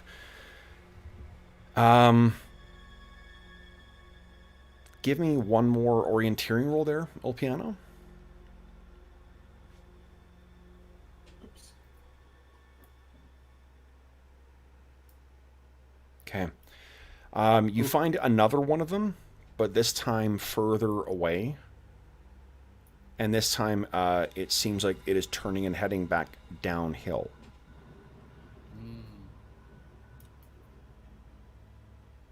I think we So missed maybe they're somewhere protecting along what's on the peak of the cliff, or the peak of the hill. Or we've alerted whoever was waiting, and they've managed to hide themselves. But then why would they set another one if they've already know that Well, we're... to come from the other side. Like these, I think these are permanent. Okay, well, let's explore this hilltop. Eh? Okay. Yeah, we go back to the hilltop. Okay. Then would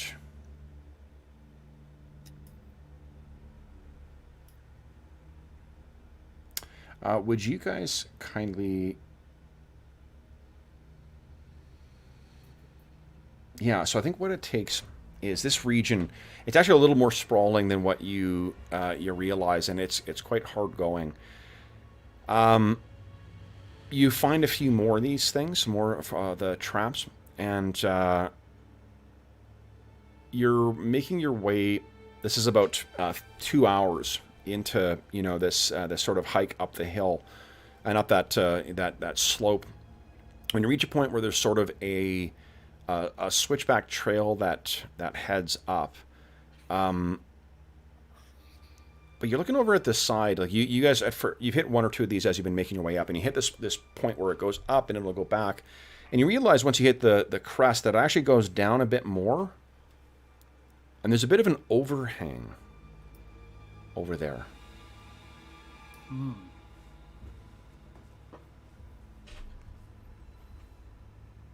Do you head And down? Yeah. Yeah. The overhang would provide good cover, right? It would, yeah. Absolutely. Let's see. I Here. don't know, would this work to make a cunning check to see if the sort of the tripwires are placed in a configuration that would sort of be audible for people in the overhang? Like that might sort of be rating it from there. Let me see here. I'm not quite sure actually what cunning does. Let me... Yeah, as I'm saying, cunning is like planning, improvisation, distraction, recognizing an advantage, using subterfuge. Yeah, I'd totally buy that. Yeah, give me a cunning check there, Interface. All right.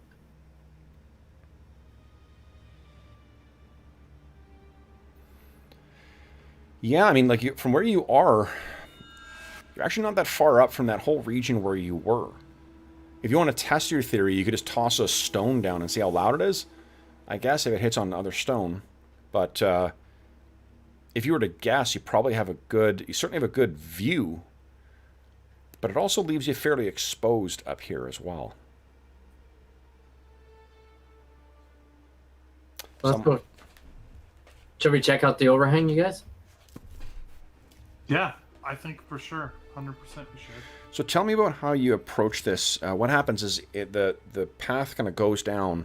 It gets wider, so it's about 10 feet wide. It's actually a fairly large flat spot that seems to lead down and under.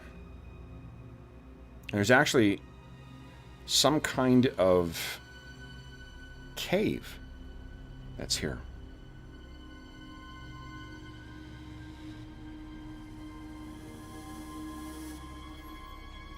As you guys get closer, I don't think you need to make your roll for this because you're looking down. There are clear footprints in the mud.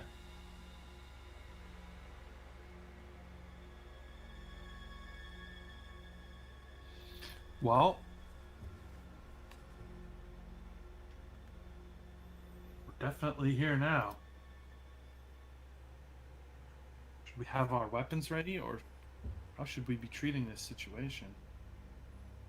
What do you think? Why don't you guys, let's see here, give me a, what is it, Legends check, please. If you've got networking, you can add that as a bonus. Okay, I've got what's networking under? Networking is one of your origins. Or backgrounds. Okay, I got that. How do I add them together in this? Just when you click on it and a modifier comes up, put 2. Don't put +2, just put 2. Okay. Yeah, or whatever your modifier is, whatever your ranking that is. Wow, Karina. And a, wow, trigger as well. So Karina, for sure, you're the one who... It's rare to see scrappers out here. Purgar has been picked over for centuries for artifacts and relics and those kind of things from the bygone times. However, you've traveled pretty far and wide. You know scrappers. Scrappers like living out here. Scrappers don't like living in civilization. This is precisely the kind of area that a scrapper might want to live.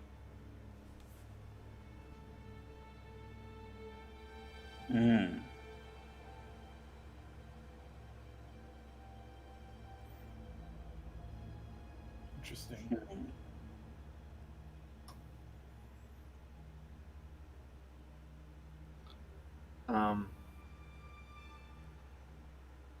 Should we? Do we have light sources?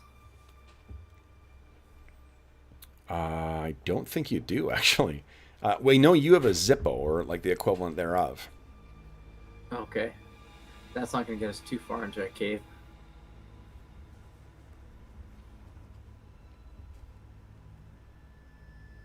No. I'm in a ways, but...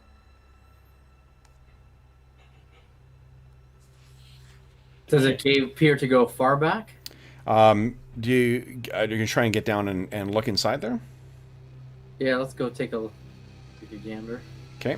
Who's the one who goes down closest? Is there ever a loaded question? Who puts their hand in the chompy hole? No. Who is the one who takes the point here?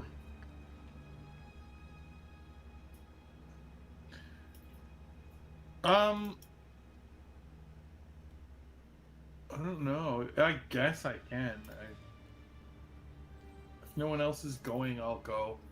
Okay. Is it easy to like access, or is it sort of a scramble, or? It's gonna be relatively easy to get. You have to crouch to kind of get past this one overhang. But Ulpiano, as you get in closer, you think you hear something. There's a grinding sound.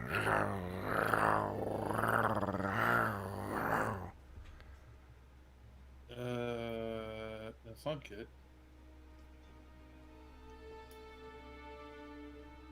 Something in here, guys.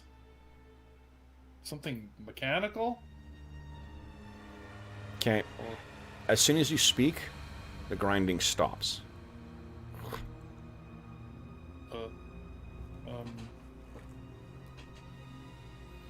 I don't know, guys.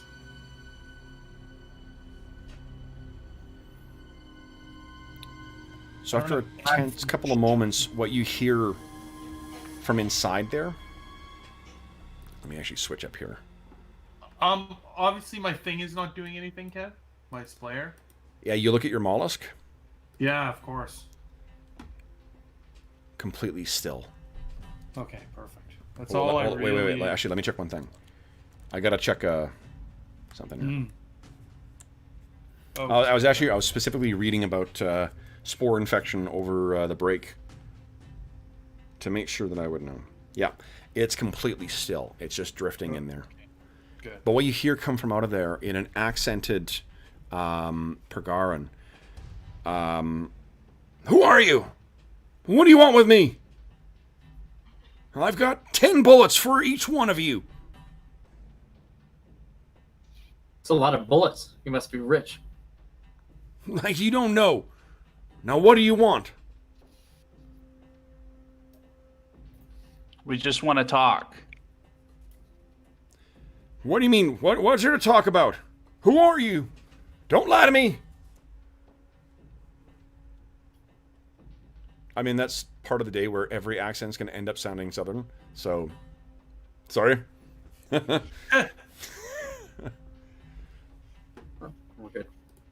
My name is Opiano. I'm a Spitalian. These are my friends. Interface and Karina. Are they Spitalians as well? No. I'll say no in my like mechanical like megaphone kind of voice. Do you have a chronicler with you? I do. I am Interface, the chronicler. So would you give me you guys can choose to do conduct or expression. And I'll give you a +1 to that roll. You guys can decide for me which of you is the more, friendly sort. Not Karina, I'm guessing. I could use expression. I have 8 point in expression. Okay. I don't have any charisma at all. Okay. So interface sounds like you're taking the chatty lead. You sort of look over.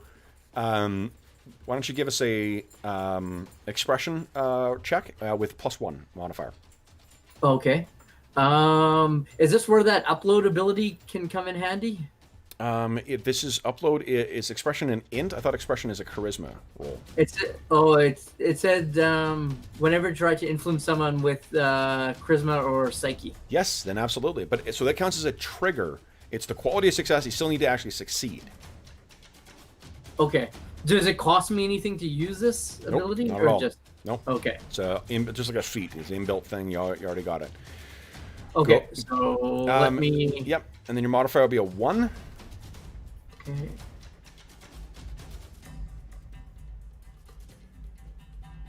Oof. So yeah, you don't pull it off. What is it you say?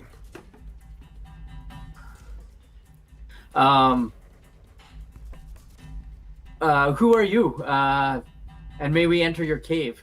Never mind who I am. What are you here for? We were out exploring when we came across your warning tripwires and decided to explore. Exploring? What's a Spitalian and a chronicler doing exploring out here? The city's on lockdown. Not much else to do. What do you mean city's on lockdown? There was a death recently. What? And activities have been curtailed. What So death? Altair, the Baptist, was murdered. We're investigating his murder. You're in... Wait, you Anabaptist?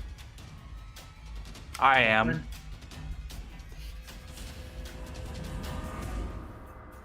Oh. We're a multicultural group.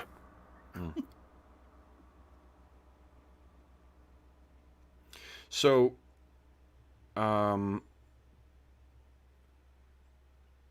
see here.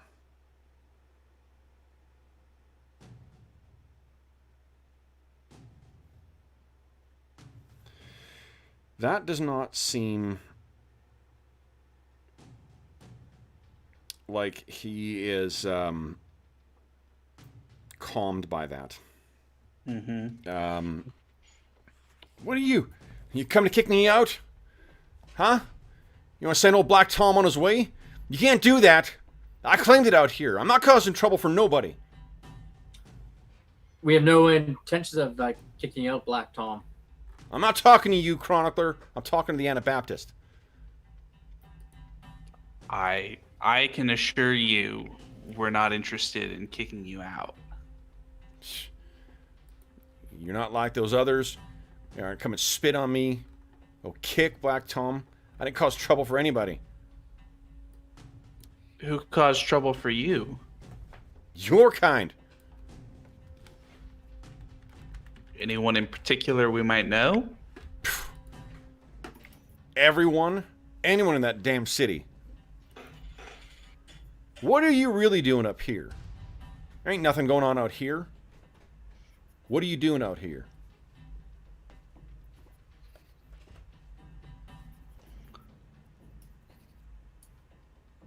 As I said, the city's on lockdown.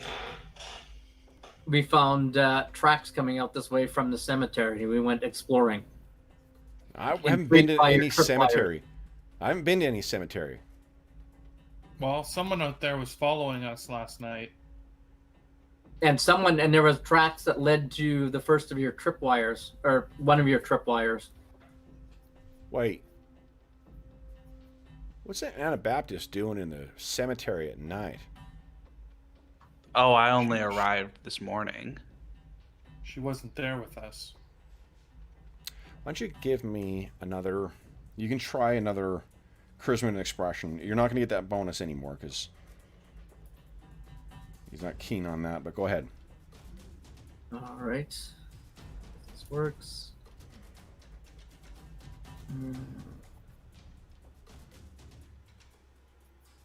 So go to 3. And then... Okay. Great. Okay, 3. And then when I get an auto trigger. Okay. Yes, great. So 3 and a trigger. So, sorry, I was trying to read the. I guess the way that the adventure is laid out is as a story, Brent. Okay. So it's really cool, and it's helpful in the sense that I find it easier to keep everything that's happening in the whole adventure in my head because it's written that way. But it also means when you're looking up for specific things, it sometimes requires a little flipping around and digging deeper. And so forgive me, I was just trying to figure something out. All right, so that seems. Tell me what you say next. Look, we followed tracks. The tracks led to one of your tripwires. We assumed, and it turns out wrongly assumed, that whoever made the tracks had also put down the tripwires. So we kept following them and following the tracks. We didn't really intend to come to see you. What about you, Anabaptist? What are you doing with these two? Well, one of them I have, call it protection detail for him. Have to make sure he doesn't get into too much trouble by himself. Is that the Spitalion or the Chronicler? That would be the Spitalion. All right. Now you just stayed right there. I'm coming out. Any funny stuff? Okay, and you can leave your 30 bullets in there. I'm bringing them with me. You keep your hands out, and I won't do anything. You stay there. Don't you move. And slowly, you see a form move out of the darkness and begin making his way out. And the figure looks like this. Like Black Tom? Like Black Tom. You can place the accent now. His facial markings, his look. He's clearly an African. Now, the thing about Africans in this region, they're pretty much non-existent. The Neo-Libyans do have enclaves further south along the Mediterranean and then in southern Hispania, but not this far north. And Karina, having grown up here, the Neo-Libyans and their Scourger allies and their Anubian advisors definitely have made, over the 5 centuries since the Ashatan, have made life pretty hellish for people living in this region. Slaver raids, stealing things, or just bad trade deals that the Neo-Libyans have managed to pressure people into. So there's a lot of sore or hard feelings towards Africans in general. In a place like Lucor, it doesn't surprise you that if he's saying he got shitty treatment in Lucor, that's not a surprise for you. So he walks out, and what he's got in his hands is a really unusual looking rifle. The rifle has ivory and gold inlays, and there's feathers that adorn the weapon. It's got to be worth a fortune. And compared to how he's otherwise dressed, with the sort of patchwork, clothes, a leather jacket that's stained and dirty, anyone can go ahead and give me a Legends check, if you like. Right. Would engineering or artifact lore work? No, this Legends, it's the source of this thing, is what I want to know. You can add, if you've got... oh, nice. So, Karina, you can tell this is a Neo-Libyan rifle. And if this guy, the limited time that you've been exposed to Neo-Libyans, they are rich beyond the dreams of avarice. Insanely rich. And they always have followers and whatnot. If this guy's got a Neo-Libyan rifle, and he is an actual African, there's something going on. There's some story behind how he ended up here. Oh, you got 2 triggers too, Ulpiano. Holy shit. Yeah. Okay. So you, Interface, you recognize that as well too. Ulpiano and Karina. Let me think about those triggers. I think what you can tell is the care that has been taken in managing that rifle tells you that whatever the rest of this guy's story is, he still takes a great deal of pride in that thing. That's an extremely nice. That's an extremely nice rifle. Why are you living in a cave? Jeff, what'd you say? What? Oh, it wasn't important. Well, important came. So he looks at you kind of unimpressed with Interface with what you said. And then he stops, turns his head, and furrows his brow. As if he's trying to listen for something. Each of you give me a perception check, please.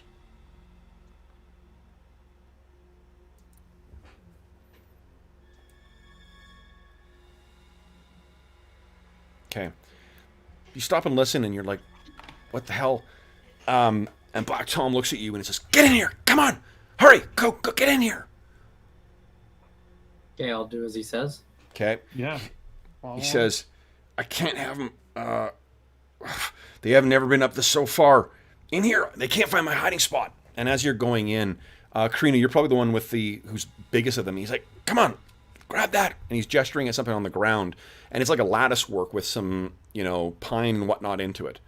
Pull it up, pull it up. And he pulls up a similar one too. And he sort of latches it together. And it's a fairly clever apparatus behind. But it plunges the cave pretty much into darkness.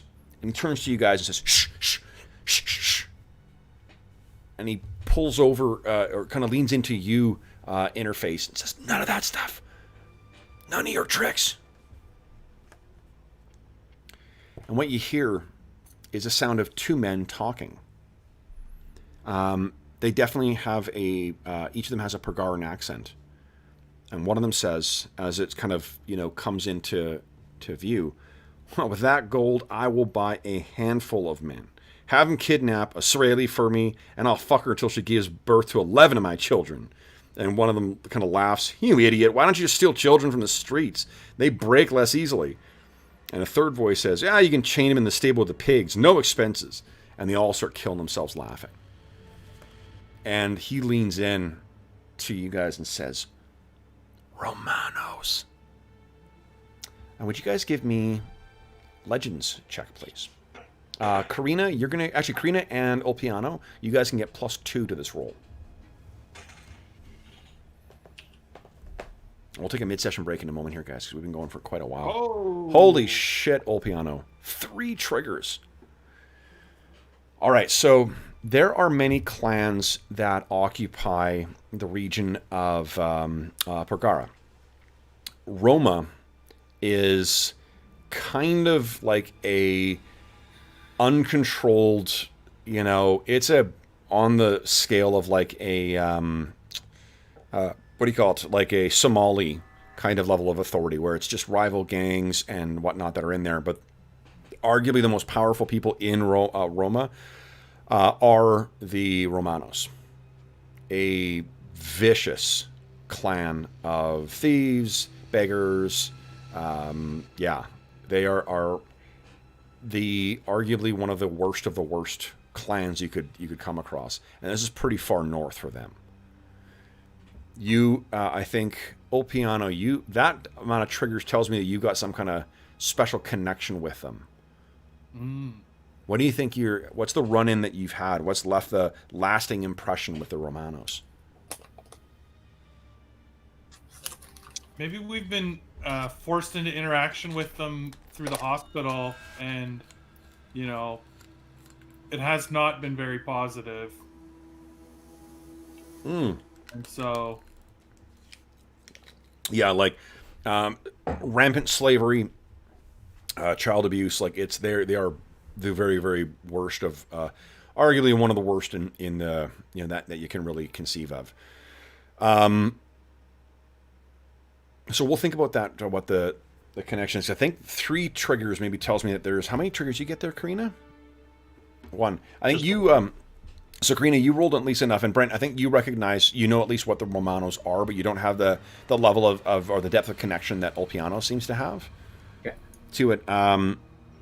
But he waits, and the voices carry on. They appear to miss this, and you slowly hear them go off. And then you hear one of Black Tom's traps go off. What is that? And you hear the crack of a gun.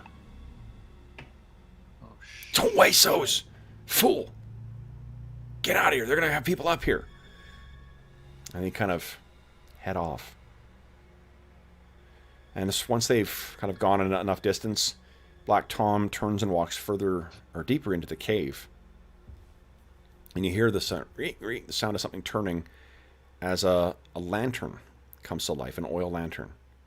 And you can see that within this cave, Black Tom has built a small cabin. There's a stockpile of some food in here. There's a bunch of scrap and stuff. He's clearly working on something. He looks at the 3 of you. Says, "Well, you ain't with them.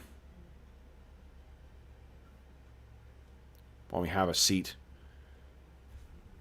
and we'll introduce ourselves." So guys, why don't we take our first, well, we should be taking more breaks because we've been going for 2.5 hours now. So let's take a mid-session break, guys, and then we will be back momentarily. Hey, Kev, I got a question for you. So one of the fractal memory is that I can add triggers to int rolls equal to my potential level. So I've got a call. I'm looking under my potentials. They're all the blank. They're equal to level. That's why there's a 1 next to them. See, there's a 1 in brackets next to the names. Under potentials? Yep. I'm just. My sheet looks blank to me. Hold on. Let's see here. If I'm looking at. Where are you? Interface. On the right-hand side. Okay. Oh. Yep. Click on the cog. It'll show up. Oh, okay. And if you click on it, yeah, and then I close it. Okay, now they're showing up. Okay, I get it. Yeah. Okay. All right. Yeah. So there's because you get some of the potentials you can gain multiple levels in. Oh, okay. Yeah. So okay, cool. Well then let's let's just take 5 minutes, guys. I'll take the pooch out. We'll come back and then we'll have a conversation with Black Tom. Sounds Okay. awesome.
Okay.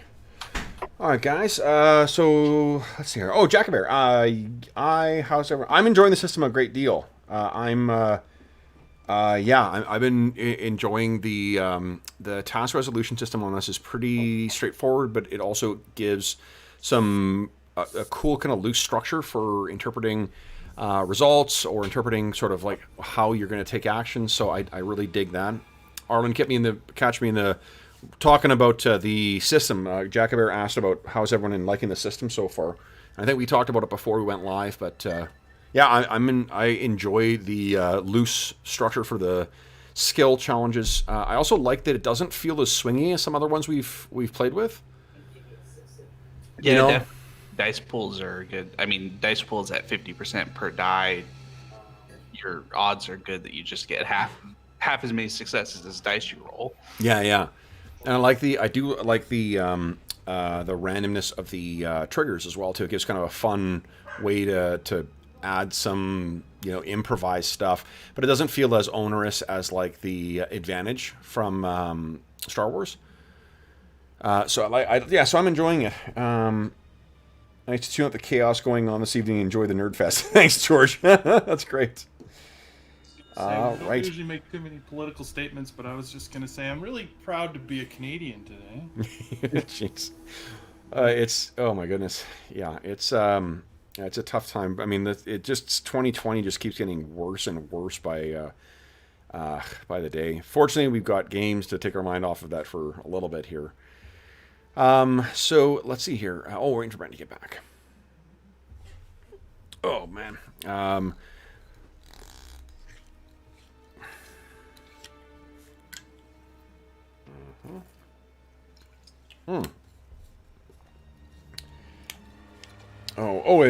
Brian asked if Brent is from the West Manor West March Manor Champions game. It is, yeah. Brent and I have known each other since grade like 2 or 3, so we've known each other forever. So let's talk about the Neo-Libyans just a little bit as well. We're waiting for Brent to get back. So again, like the Neo-Libyans are they are the richest cult in the Degenesis world. They have access to enormous amounts of money. There's a character that I made for Hobbs, actually, that was going to be a Neo-Libyan. He had a starting income or starting funds of 5,000 dinars. Wow. Yeah, compared to what you guys have on hand right now. So it's they just have a shit ton of money. They've got generally like they can get access to Scourger followers and stuff like that quite easily. So to find this guy in these circumstances is really unusual. Right, very bizarre. Yeah, definitely. What's he doing in these hills either? Well, why are the Anabaptists starting trouble with him? That's probably just resentment for Africans in general. Like I said, like in Pergar, because of the long history of either like predatory trading or slave raids from the North African coast, it makes for very, very bad blood between some of the Pergarans. And it doesn't mean that they're all going to be active, but and doesn't mean that he's dead. It just means that they're going to be pretty hostile towards him and try and find ways to pick fights and stuff like that. Okay, I see. Yeah. There's like a lot. It's another neat thing about the setting is that like a lot of the world is in conflict with each other in this thing. There's not just Right. It's a complex world, a complex thing. The perspective on the Africans, that is the Pergarans' perspective on that necessarily. That's not necessarily what the how the Africans see things. Right. Yeah. So. It's not always just the cult; it's also the region. Yeah, like there's the way they present the Africans in this is it's a bit of a cheat. Like they try and get around the idea that the African continent has something like 50 different countries in it. Like it's a incredibly diverse place, but Western, myself included, Westerners, we tend to kind of lump it in as Africa, so in a way they try to offer a little more diversity and a little more, a little more texture to sort of the African society, but then at the same time they've introduced sort of a magic language that has all the Africans speaking the same language. That was spread by the rays, by the sort of like alien thing down there. So it got around the issue of having, 500 or whatever it is, dialects of different African languages. So it's cool that there's strong representation for Africans in there in the game. There are all three of them: the Anubians, the Neo-Libyans, and the Scourgers or Scourgers are all really fucking cool. It's a little weird that it was like, it's one language. And I mean, to be honest, they do it with the Europeans as well too. You don't spend any time them focusing too much on the languages in this, because this is not really what the game is about. But at the same time, like even in other fantasy games where there are multiple languages, and they're like, oh look, that average person, he knows like 3, or you get characters like 8 languages. That though it is, in fairness, like it's a game written by Europeans who probably speak at least 3 languages themselves, so it's not an unusual, like, I mean, I think if you've met, I don't know a single European friend I've made who does, apart from British, who don't speak at least 2 or 3 other languages. So what they may assume is like, look, you're going to pick up enough to get by at any of these regions as well too. Just the thing they did with the African languages and made it this like, suddenly the Rays made everyone speak the same tongue is a little weird, but whatever. The game's not about languages anyway, but anyway, so the you guys are in Black Tom's cave now. So what he lays the once you guys take your seats in his cave, he looks at each of you over, places that Libyan rifle of his, or Neo-Libyan rifle, on the ground. So the Baptist is dead. Yes. What did you hope to find up here? Maybe some clues as to who murdered him.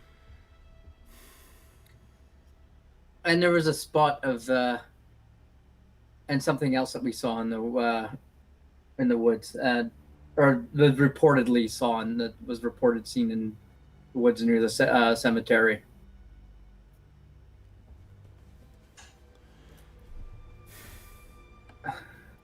What did the person look like? Was he kind of gestures outside towards where the Roma were?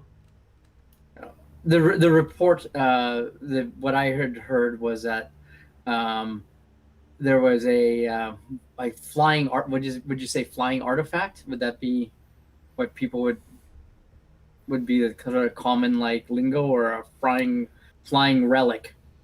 Yeah, flying relic would be understood. So I was intrigued by the reports of a flying relic.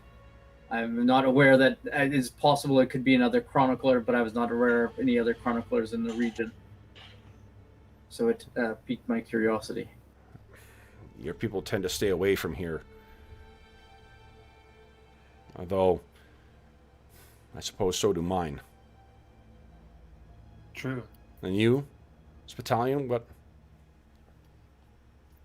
Well, we were here on other business, and then the Baptist was murdered, and he was a good friend of my mentor, so I thought it only right, since my mentor is not here, that I should carry out some kind of an investigation in his stead.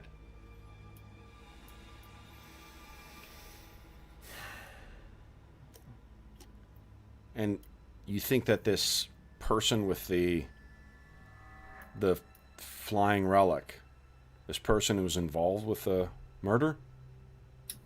I don't know. They could be completely unrelated. Could he have used the flying thing to kill the Baptist? We don't know. We were told that the Baptist's throat was cut, but we've been unable to confirm that. Can I use an artifact lore or an engineering roll to determine whether my order has access to armed drones or just like observational drones? Or whether how many levels of secrets do you have? Secrets. Oh, what's secrets under? 1. 1. Your people definitely use, make use of lethal weapons sometimes. That's sort of the secret stuff that make use of that. I'm not sure if you know whether there are armed drones. Okay. Whether that would be one of them. At least if they do, you've never heard of that. All right. I don't know what to say. I'm not aware of drones. These flying relics are generally used for reconnaissance. I'm not aware of any that are armed or capable of attacking anyone. Pretty forthright with your cult secrets for a stranger you met in a cave. I'm not giving anything away. I'm just saying I don't think we would use one to.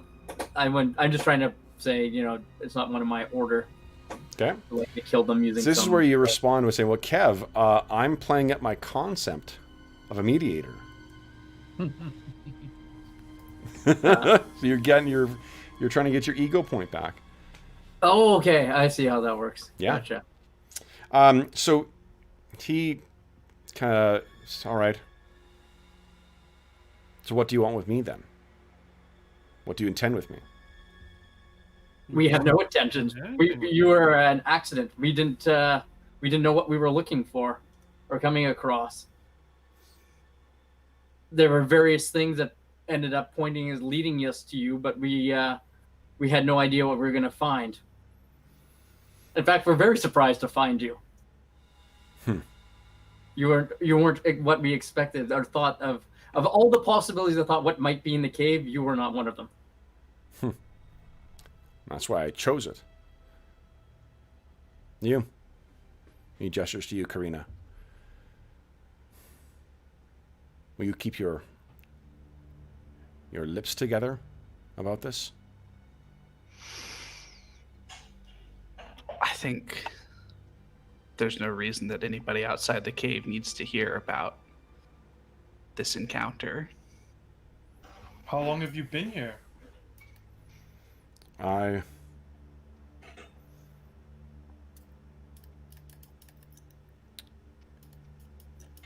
2 weeks.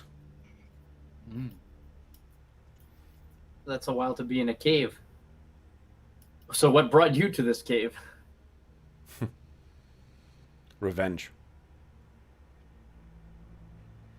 He holds up his hand, and you can see that two of the fingers, the first two ones, end at the first bone. My name is Tomaro. They call me Black Tom. I had, and he kind of grabs the Libyan or Neo-Libyan rifle. Another life. But that ended. I fell in with scrappers. They gave me my name. And a year ago, one of them told me about a botched deal with a Roma. And he told me about this man. And I knew that had to be him. I never forget his face.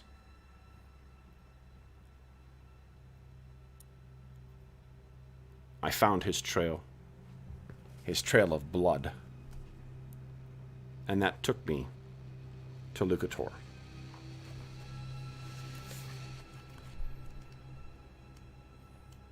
This, he kind of looks around. This is my life now. But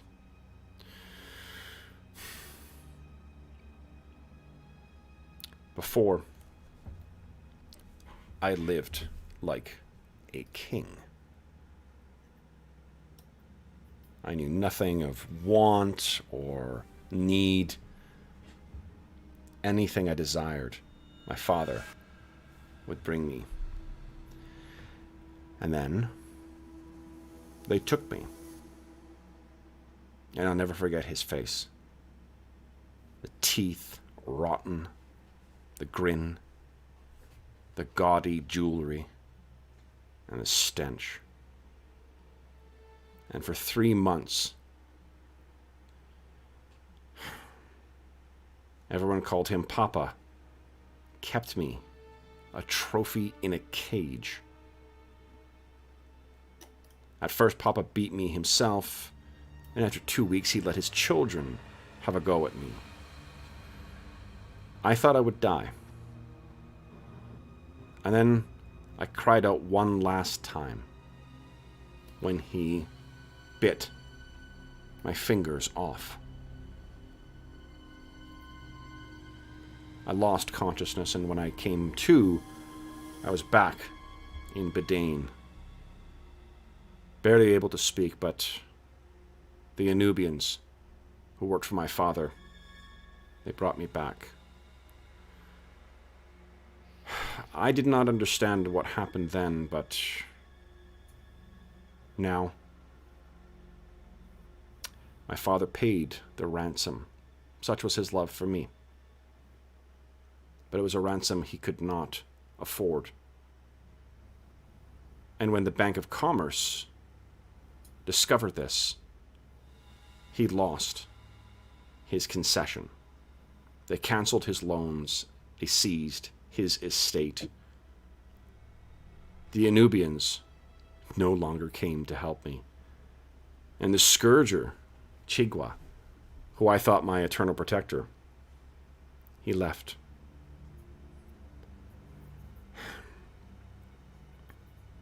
My father could not take to a harder life, and he died miserably. And I did not have the dinars to bury him. The Mediterranean was his grave.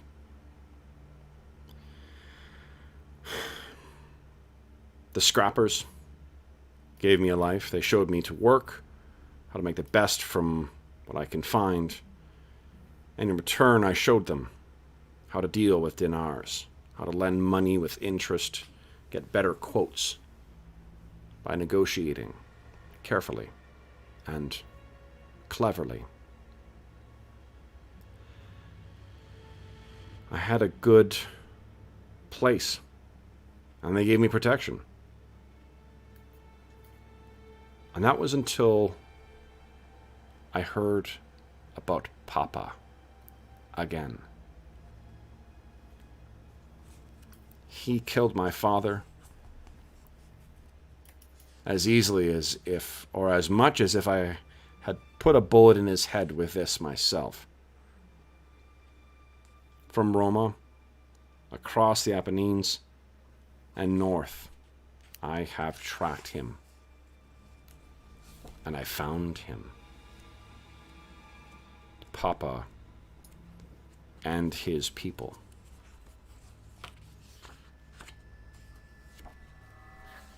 That. And they're here in Lucor? Not in Lucor. Outside. In, and he sort of gestures around, in the hills. They hide.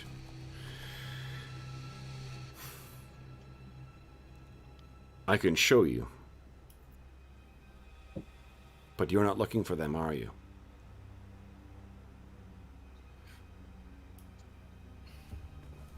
No, we were not. I've been watching them since coming here. I don't know what they're doing here, but they're digging holes. I don't know what for, but Papa does everything with a purpose.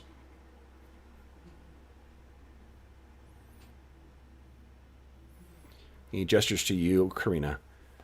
Your people seem unconcerned with this. This is news to you? It is. It's unlike your people to be unaware of what happens in their own lands. I should think so.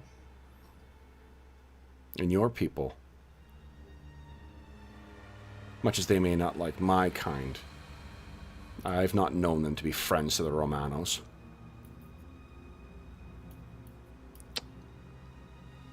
Now, Karina's not actually from here, right? She's not, but she's spent a lot of time here. What I think he's referring to is Anabaptists. Oh, okay. I would be surprised to count any Romano as my friend.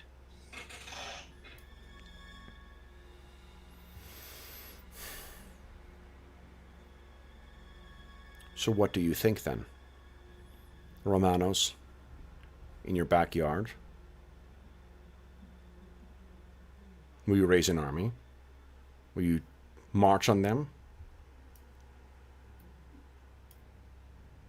And he seems to be studying your face as if like trying to gauge what your reaction is going to be. I don't think Arlen knows the part about them being at war, or did you say that already? The Romanos aren't at war.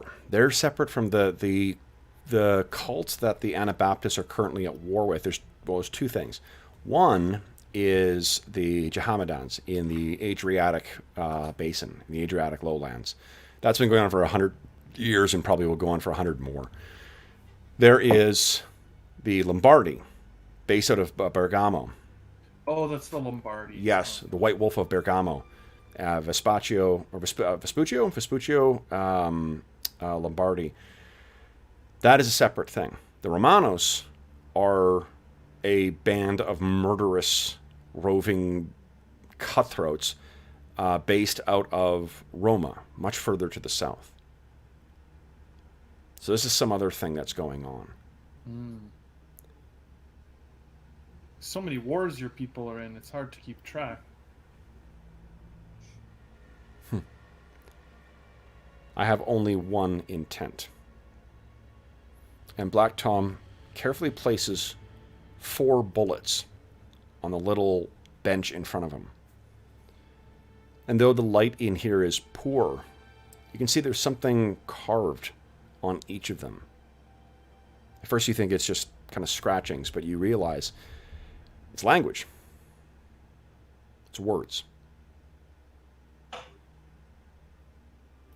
He says, I don't care what you do with the rest. Papa is mine. He looks down at the 4 bullets. Why does one man need 4 bullets? I will not kill him with one. One for his right knee, and he tips it over. One for his left. Tips it over. One for his gut.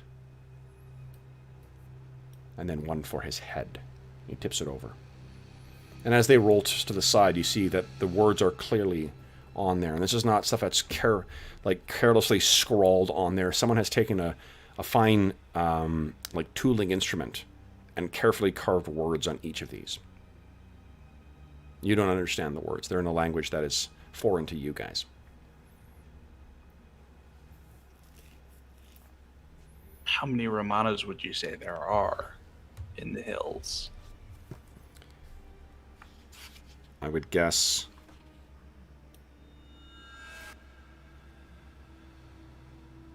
1 sec here.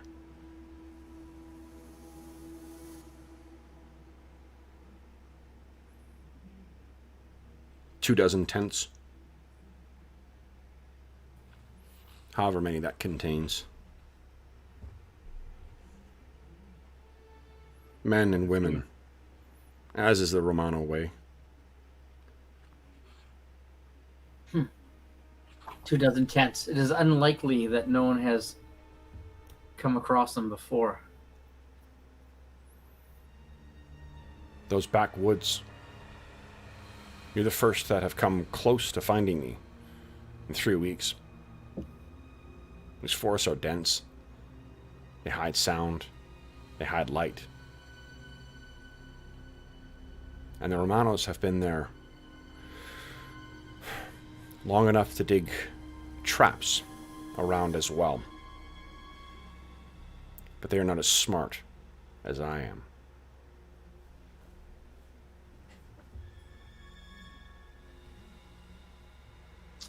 I would be, for one, interested in seeing this location.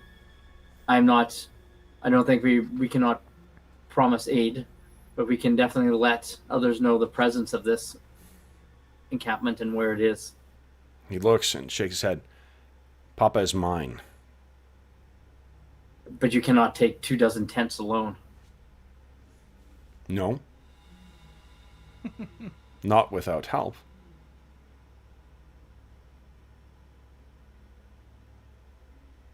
He kind of looks over at you guys. I do not know if 4 will be enough for the occupants of 2 dozen tents.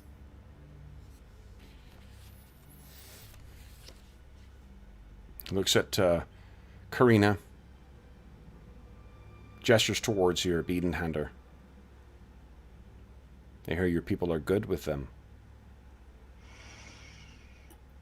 Pretty good. And you have your ways, Chronicler. I do. Oh, you're talking to Interface, because he's a Chronicler. Yeah. Oh, right. Sorry, yeah. I do, if necessary.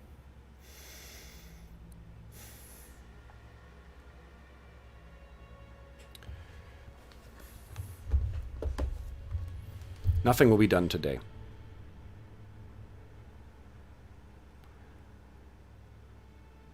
Chronicler, you believe in no God.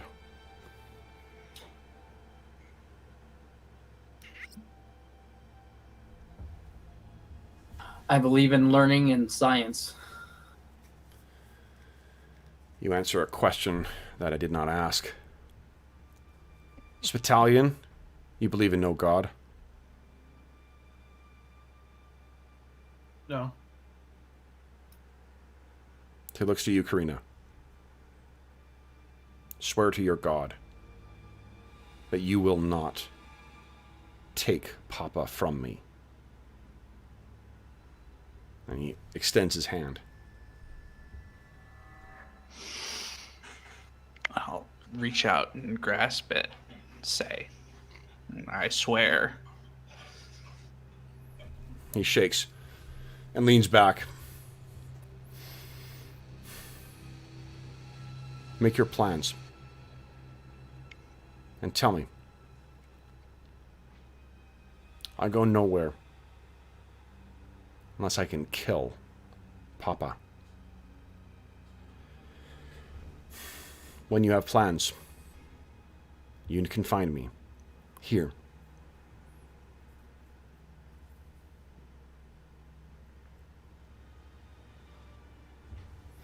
He stands up and walks to the front. Do you guys have anything else you want to ask him? No. I'm pretty clear on his plan of revenge. So as he gets to the door, he sort of pushes the 2 gates aside. He seems to just like look through them first, and pushes it 2 aside.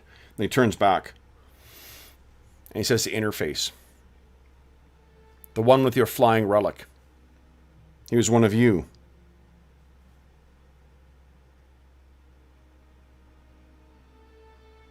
It is possible. If that is a question, it is possible, but I don't know the answer. He was. He's been setting off my traps in the woods and destroying them for weeks. I caught him in the act once, but my bullet missed him, and he disappeared into thick mist. He's almost as good at hiding as I am. Whatever he's doing here, he's watching what goes on in the woods. And he's alone. Like I was. And he gestures towards the cave entrance. Do you know whereabouts he might be? That I don't know. But he lurks in the woods. And he kind of gestures up and down. He is one of you.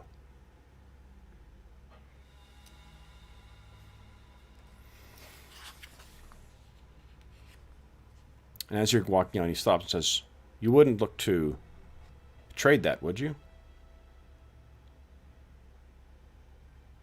What's he gesturing at? Your suit.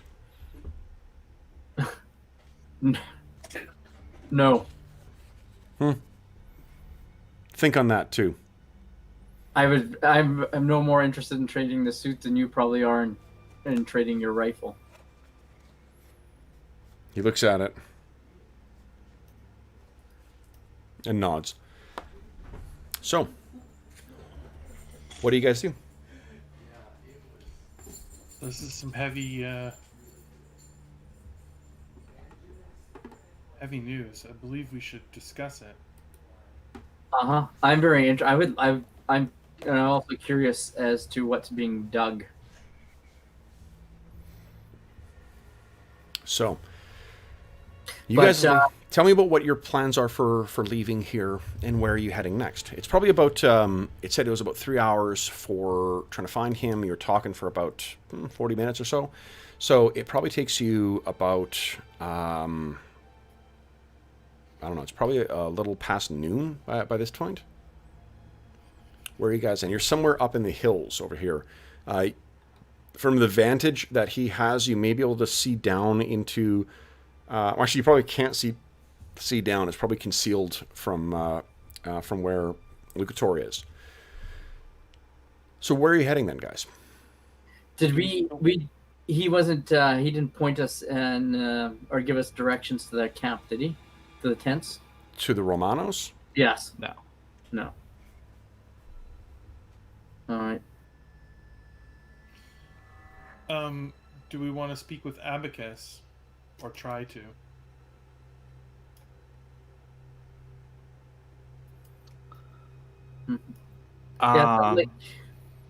Sorry. I was also thinking Luciano Bastardo, if he's kind of the militant authority around here, might be the one that we need to let know about the Romano in the hills. True. Oh.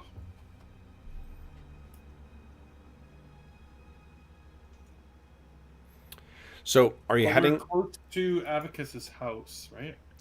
You were before you started kind of chomping off into the forest. Oh, okay. Yeah, if you want to try and come out near where his house is, what I'll probably get you to do is give me an orienteering check to try and get yourself back on track towards that. Otherwise, you're going to kind of stumble out, wherever the trail sort of leads you. Which I guess is good too, because then we could find our way back here instead of from here to his house. Yeah. Yeah. So what are you thinking? I don't know, guys. What do you think? The wilderness is not my area of expertise. I doubt I'd be able to find my way back here without you two. Well, Karina, who would you rather speak to? Abacus or... We'll start. Luciano? Yeah. Luciano. I mixed up his first name and last name together. I'm leaning more towards talking to Luciano now to Okay. let him know about the Romano in the hills. Well, this is your decision. Then let's head back towards town. Okay. So give me, please, an orienteering check. See how well you're able to sort of keep track of where you've gone, where you come from. Nice. Is there any landmarks, or is it too dense of a forest? I mean, what the orienteering roll will tell us is whether or not there is. Okay. It's more of interpreting there's not a rock jutting out from one specific point that's going to give a modifier. We'll just let the dice interpret. So that's I think with the 3 successes and a trigger, you're in a good position to try and find your way back to this if you want to do that again. Okay, perfect. That's all I want. Yeah. In case we agree to help him, then we want to be able to get here. Yeah, definitely. So I think it sort of spills out just north of the cattle area there. Okay. And what happens next, guys? So this is probably around early afternoon, 1:30 or 2-ish. Where do you head to next? You're a little dirty again. And Karina, in spite of just how fucking tough you are, why don't you give me a stamina check, please? You've been up all night, you ran for miles and miles and miles, and you just spent the afternoon hiking through, or bushwhacking. Okay. But you're still going to be able to keep carrying on. You're not feeling exhausted by this. How many triggers is that? 2 triggers as well, too. So maybe someone suggests, that you might be, you're sure you don't want to lie down first? And what's Karina's reaction to that? I don't think we have that kind of time. Okay. Well, with how quickly events are moving. So if you can tie in that kind of, second wind kind of thing to your next roll, or the next roll you can tie that into, I'll give you +2 dice to it to reflect the triggers. So where do you guys head next then? Where do we think we would find Lucius? Luciano? If you stopped any of the guards and asked, you may be able to find where he is. And today you may not be able to reach him. I think that today is probably he's going to be up in the cloister for much of the day, which means that. Oh, which is where we're not allowed to go. Yeah, well, also I mean they've got this is 2 days afterwards. They need to figure out succession.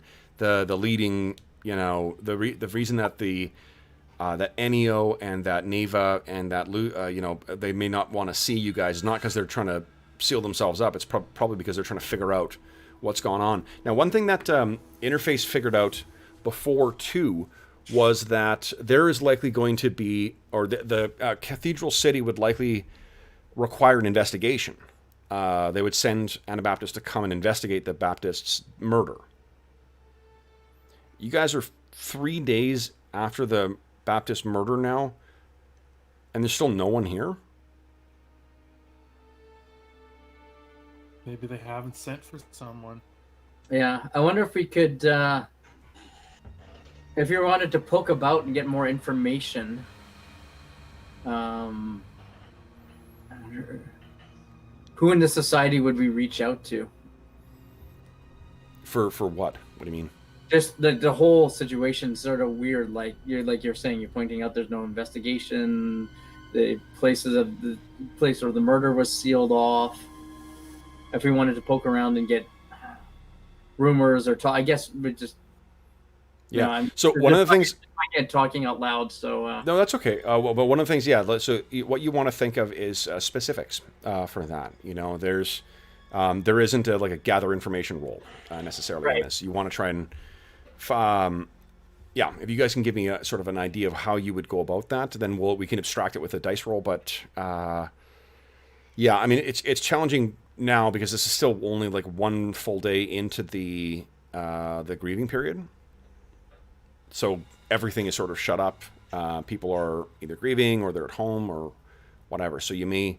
At a day or 2 from now, maybe things will be a little more. It'll be easier to move around. Time heals all wounds, right? So in this society, or in this culture, people sort of grieve in person. They don't. Would there be any sort of gatherings, or that sort of on the? Well, there's already been there has been a gathering before at the cemetery, but they've banned public sermons for the grieving period. So. That's not happening. And the services, you may check at the 2 chapels. Maybe there's something going on there. But the edict that there's no public sermons would probably ban. I mean, it says no street sermons, so you still may be able to attend one of the chapels in person. But this is a very, very, very religious region of Pagare. So probably they're praying. And finding solace in religion. Right. So it's not the kind of place where you walk into a tavern and talk to people. You could, but I mean, you are an outsider, and what you missed before, you were nearly attacked. You were accused of being the murderer on the first day that you guys went and investigated. Olpiano can tell you about that. I'll let Jeff go ahead. Yeah. We were on the streets of the. We just came to see what was going on right after the murder, and an old woman began accusing us, and when you tried to defend yourself, rather than listening to you at all, that just provoked the mob more, We basically fled, fearing for the mob justice. So I don't think things have changed a lot as far as how they feel about outsiders, and especially, us kind of outsiders, or you, I should say.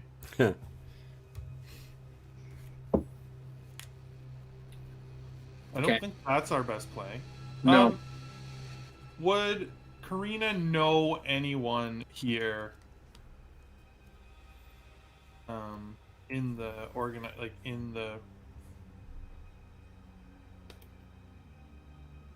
in the church or in the cathedral? Of course, yeah. I don't know, people she trained with, or who is you trying to contact here? I mean, I've already mentioned Luciano. I think that the day to day, you may need to give it a day. No, I'm just saying, like, as someone we could talk to. Like, before we had zero access, like, no one would talk to us, but maybe she can talk to someone as far as, like, I don't know, just to get some idea of what's going on. Yeah, I mean, and you probably need to check in with your, with one of your allies or one of your superiors or something like that, Karina. So you could probably do that. At least it'll give you someone to talk to. So you can.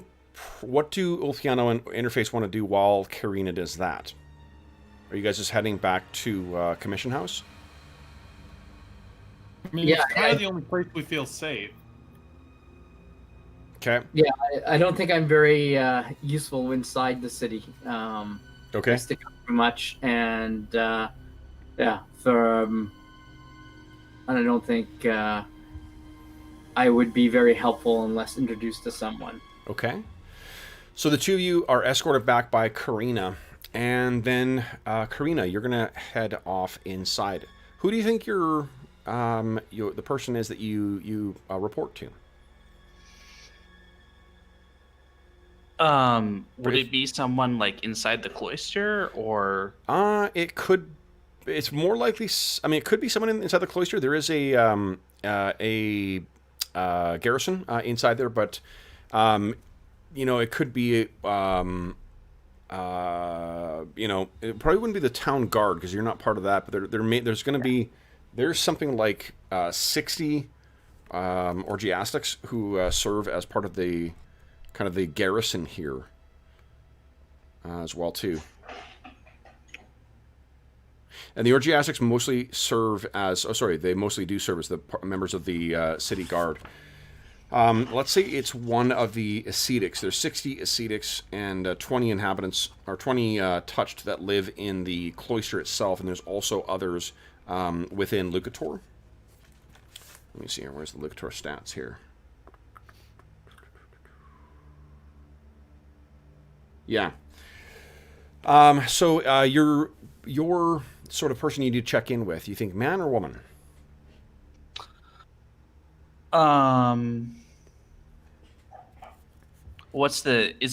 Is it unusual for me to be a female orgiastic? Are they Nope. at all? No? Nope. So, I mean, Neva, the emissary for Lucor, she's a woman. Yeah. All right. Well, then how about a woman? Okay. Do you have a name in mind for us? Probably got a quasi, Latin or Italian kind of quality to it. If she is from Purgar, if she's from elsewhere, she could have whatever. She could be French or Franken at least, not French.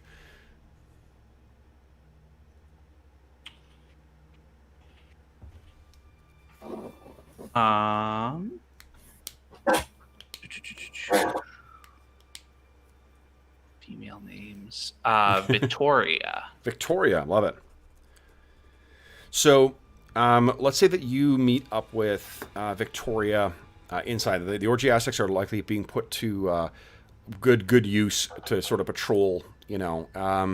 What you find, Karina, as you ask around trying to find Victoria, is that a number of the citizens have taken it upon themselves to have to have their own patrols, to set up their own city watches, and basically it's either ended up with just a bunch of idiots wandering around doing nothing at best, or at worst, there is a trader in from Franca who, if they can get him to the Spitalians, then they hope he'll survive.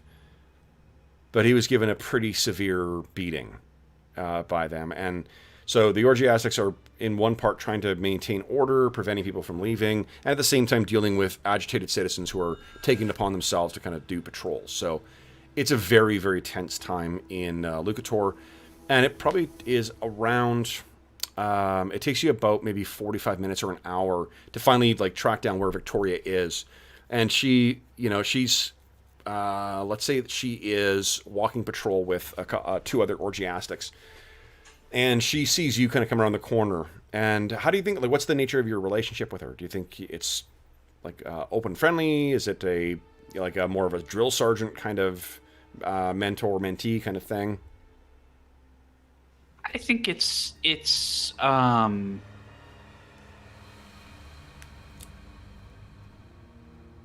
kind of that sort of militaristic clear rank but respect on both sides type thing. Like it's obvious I'm not going to treat her like a best buddy, but we sort of both are on the same page. Sure. That we're working together. Okay. So she sees you and kind of nods. Ha! Back. I was delayed by the Helveticans. Helveticans? Helveticans, yeah. Yeah. What? You found their shiny white armor too distracting? No, I think they found my Biden-hander a little distracting. Indeed. Who needs a fancy gun when steel and faith? And she takes your arm and kind of clasps it in that, you know, predator kind of way. Have you finished then? Your task? My charge is still here, and I don't know if he's... Then you must keep him in your charge. Yeah. This is not a time for delicate Spitalians to be wandering around unaccompanied. No, I hear that, well, we've got another hanger-on who I hear ran into some issues, too. A hanger-on? A chronicler. Oh.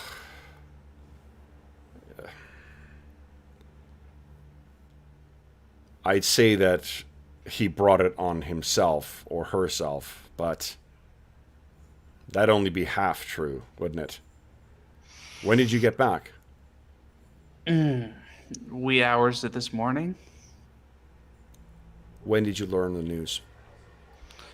On the road.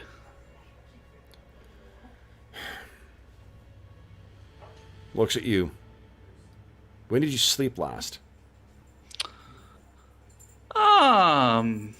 Not last night. Hello, sweetie. Then, well, I would appreciate your help watching. All right, sweetie, don't bite me. Don't bite me. I would appreciate your another Biedenhander on patrol, but if something happens to your Spitalian, I will never hear the end of it. We have enough troubles at present without agitating who remain as our allies.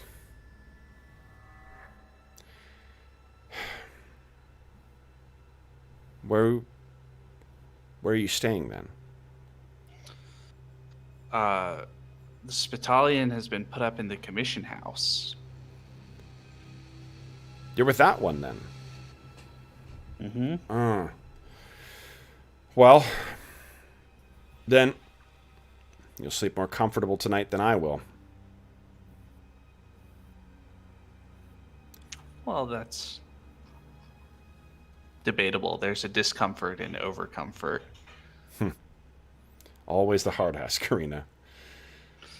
Then, you've come, you've done your duty, you've checked in. I sense there's something else. We the Spitalian and his chronicler are inquisitive, and they get in over their heads sometimes. And today, a little bit of that happened. Oh, Particularly, there are Romano bandits in the forest and the hills. what? Romano, Yes. you've seen this? We saw 3 of them. 3 bandits hardly a camp makes, but why? Why were you in the hills? The chronicler was trying to make contact with one of his own kind. In the hills? There's chroniclers lurking in the hills. I think there's only one chronicler, but there may be more than 3 bandits, is the fear.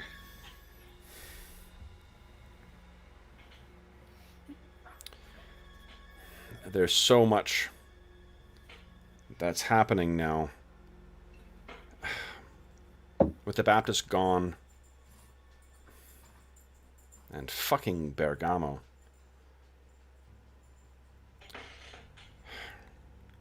I don't know what we can rely on Cathedral City, since Neva told them that we need no investigation.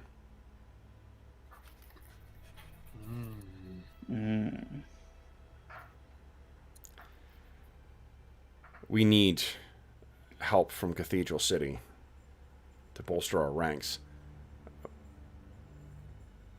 And we cannot appear weak before the White Wolf. We tell the Council of Emanations that there's nothing to see here.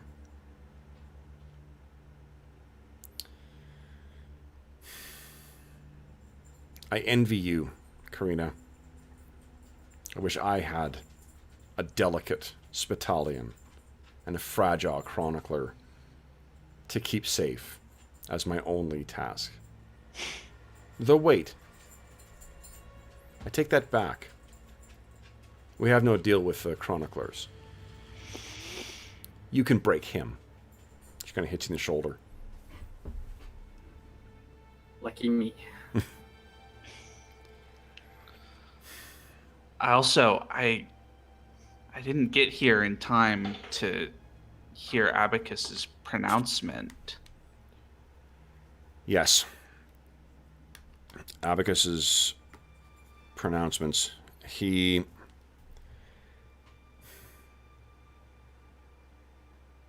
I think God will find a way for us. But we are working with imperfect tools at present. No? As always.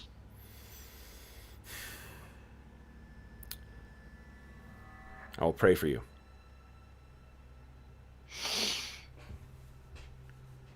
I returned the favor, but I know you'll tell me to pray for myself. She laughs. Then, I will tell Luciano, I'll tell Bastardo of the Romano camp. You have no further information? We found out about the Romano because of a man who probably was in here until about 2 weeks ago. He calls himself, I don't remember his real name, but I would use it. Tomorrow, right? No, his name, I think it's, hold on. I think he did call him tomorrow, and then he said he goes by Black Tom. He calls himself Black Tom. But he always says they gave him the name Black Tom. And his name. Tomorrow? No, not tomorrow. No, tomorrow with him. That's what I wrote down anyway. Yeah, I'm not sure if you're saying something different. I'm just hearing tomorrow over and over again. Oh. Hold on. His name is. Hold on. It's in the NPC section here. His name. Well, I would use his real Tomero. name, not Black Tomero. Tomero. Tomero. Tomero. Sorry, I should have typed it in chat, guys. So. Hey, I got most of the spelling right. No, that's okay. So, she looks and says, that does not sound like a Romano name. No, we think he's a Neo-Libyan living up in the hills, too. He's got some business with the Romano. There's a Neo-Libyan hiding in the hills. How long has he been there? 2 weeks. I'll have to tell Luciano this as well. I know, but I promised him not to kill the leader of the Romano without his help. Why would you He was swear that to a consistent. Neo-Libyan? He had a story of his life that I found compelling.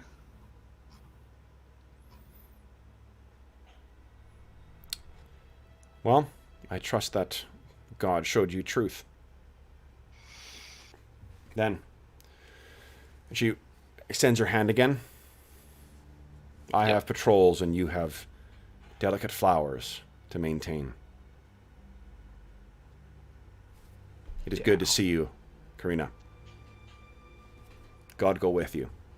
With you too. So, yeah, anything else you wish with Victoria, or are you heading back to join your allies? I think just heading back. Okay. So you pass much of the same on the way back too, and you reach the commission house in time for Donna is preparing dinner for you guys, and it is the first probably like big like sumptuous kind of thing that you've had since you got back, and you learn that Donna specifically did this because you have returned. So this is certainly something more. It's not like she was cooking crap for the rest of the guys, but she definitely has outdone herself today than what you've been eating the last 2 days. If there's anything else you guys wish to do tonight, or are you tucking in for the evening? Before we tuck in, I would definitely tell them that I told the authorities about Tomero and about the Romano. Okay. So let's say this happens over dinner. You guys sit down, you get upstairs, Karina, you finally take this armor off, you get yourself washed up, and you join everyone down for dinner. And as soon as I see the spread and I look at Karina and I say, and yet one more reason why I'm actually glad you're here. I'll add that if your people make an action against Romero, we should inform Tomero. He should be present. I told that to the authorities as well.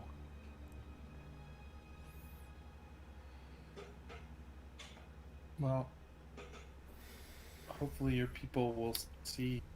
Interface, would you give me intelligence plus? Actually, any of you guys can kind of give me an intelligence plus legends.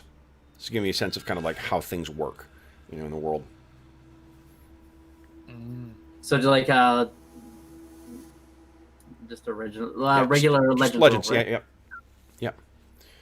And I get one automatic. You get a trigger if you get a success. So trigger. yeah, But I didn't. Okay. So this is 500 years since the Eschaton.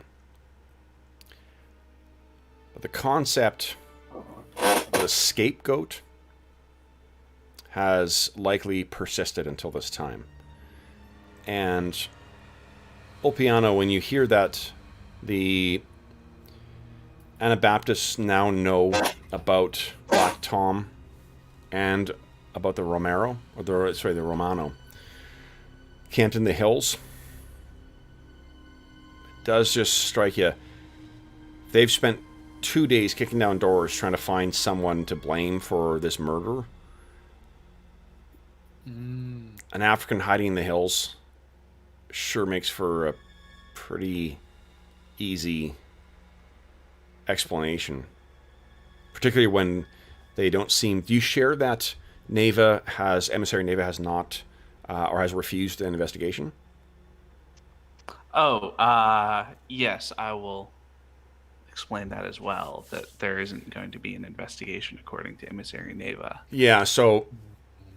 Ulpiano... My gut is we should warn Tom. And like, this is not to say this is necessarily going to happen, but boy, it sure makes it an easy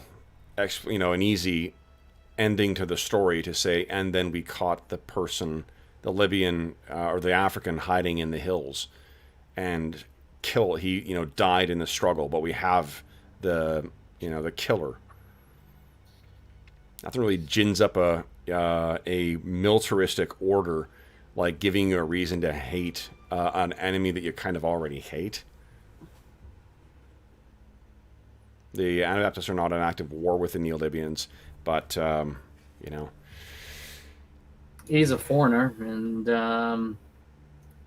hiding in the woods sounds like a... It's really unfortunate timing for that guy. Perhaps we should take a walk tomorrow. Well, I mean, this is what Ulpiano... I'm not sure if you say anything. This is... So, player-wise, yeah.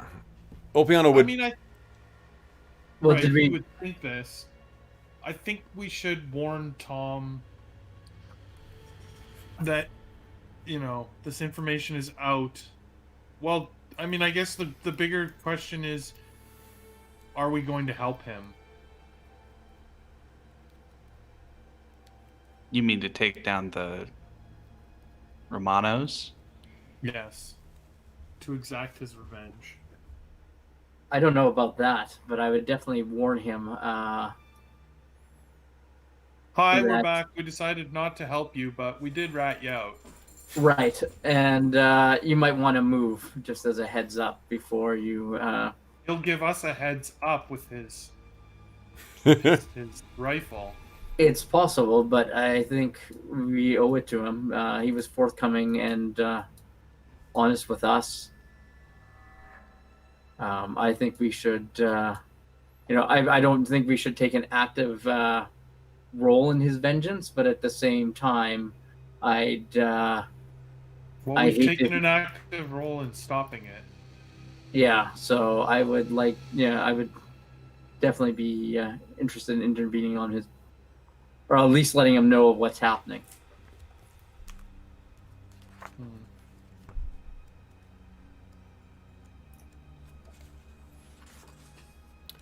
So it's a fairly long silence after you guys discuss this.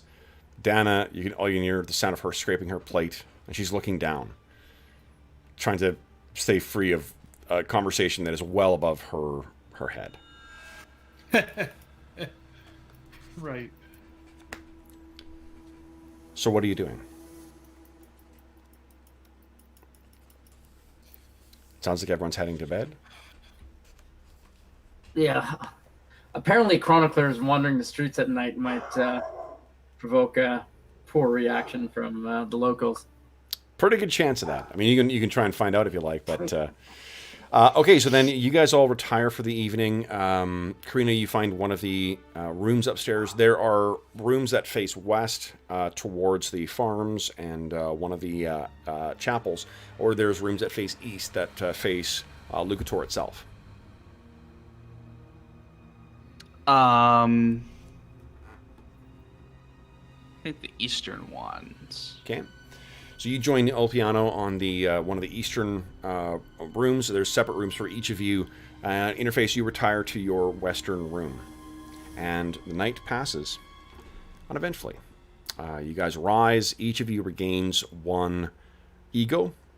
Interface, though, you did a good job of being a mediator, so you get to recover 2. Now, this is 4 days since the murder. It was the 4th day since the murder. What are you guys doing today? I did not sleep well. No? What were you tossing and turning about? just what's going on with Tom, the murders, all this trouble. There's just a lot going on here. He's stressed. There was a bit of a trust issue with Interface, and now there's some trust stuff going on with the Anabaptists, and it's just like the world is closing in, kind of, Yeah. So he did not sleep well. So one of the things you could access, now it needs only to be emergency things, but the Scrappers have access to a short-range radio.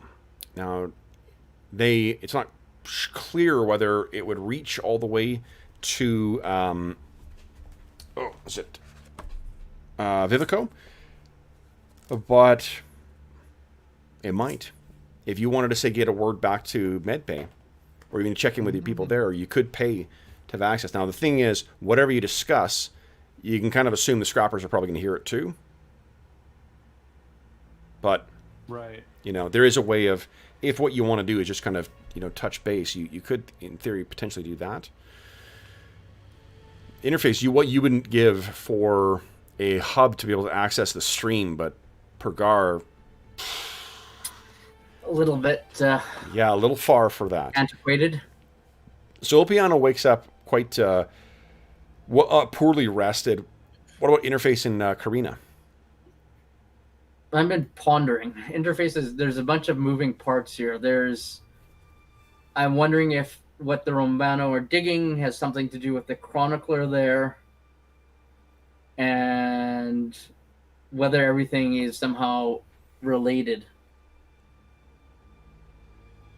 Could the death in the city and what's going outside of the city have some connection? Karina, what are you thinking in the morning?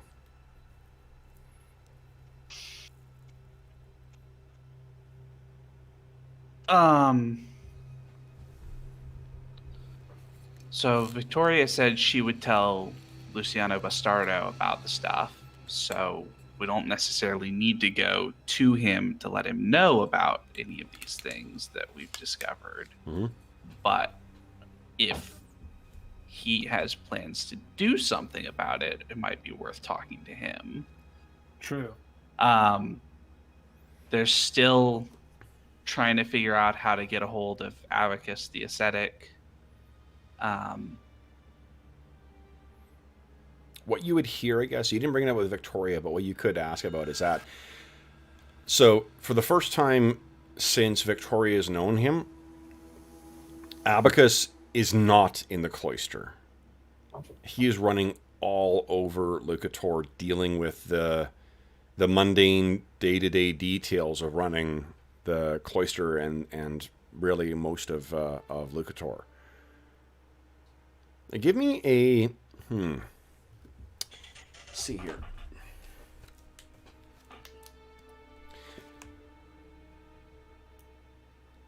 Give me an empathy check, please, and I'll give you a +2 to this, just because you know Victoria quite well.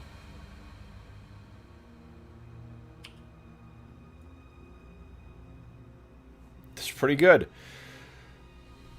So, like, we'll say this your morning comes and you're thinking over something else that we just didn't see on screen, right now, and you asked about. I think what I'm really thinking about, I've got a sort of theological problem about the nature of a protector, and my swearing to Black Tom so Tamara great. about what I did, and that I'm trying to work through the logic of, like, well, what happens if something actually happens to Papa?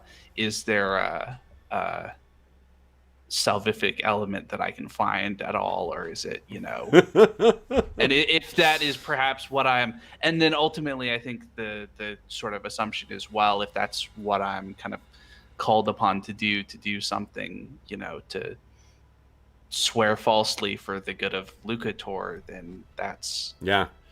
So the awesome thing about this is that Arlen's playing his character so well, because she's got a really high intellect as well.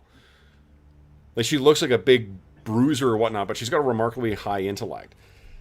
So that's it's awesome that she would be caught up in her logic problems, trying to, I mean, very real logic problems, not to trivialize it, but and setting up. So it sounds like none of you guys got a particularly good rest last night. No. You still get your ego points back.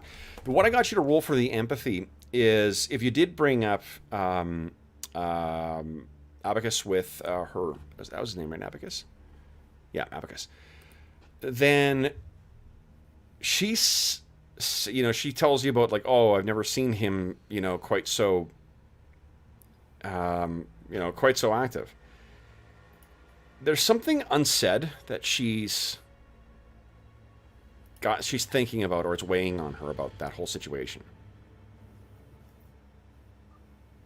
Is it something more than that's not really the way an ascetic is supposed to behave, or? Well, remember what she said about, like, using imperfect tools? Mm-hmm. The 3 times that you met with Abacus, there are minds that are suited for multitasking, for dealing with more than one thing, and in particular dealing with people more often than not. The genius that Abacus has with respect to the Elysian oils and the work that he does in the cloister, mentoring maintaining the Elysian gardens, preparing the Elysian oils, those do represent a very special kind of genius. It is not a genius suited to those kinds of tasks that he is doing right now. And that could be out of necessity, but if you were to guess, having dealt with him before, with that strange cataract eye of his, you'd guess he'd rather die than be outside of the cloister. Because that's where God speaks to him, is in his work. So what the hell would bring him to do this?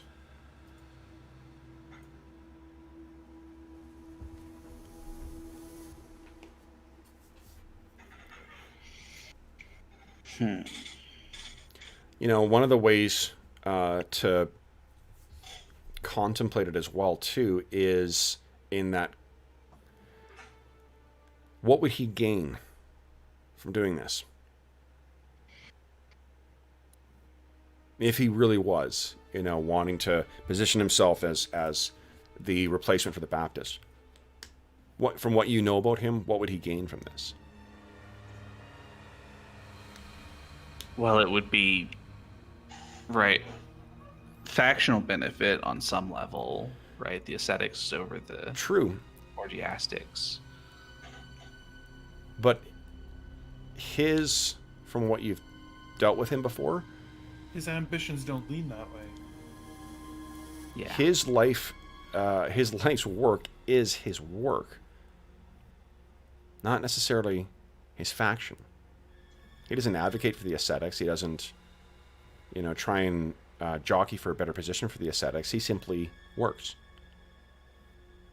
which is why he's so ill-suited for what he's doing right now. In which case, who would choose to use that imperfect tool?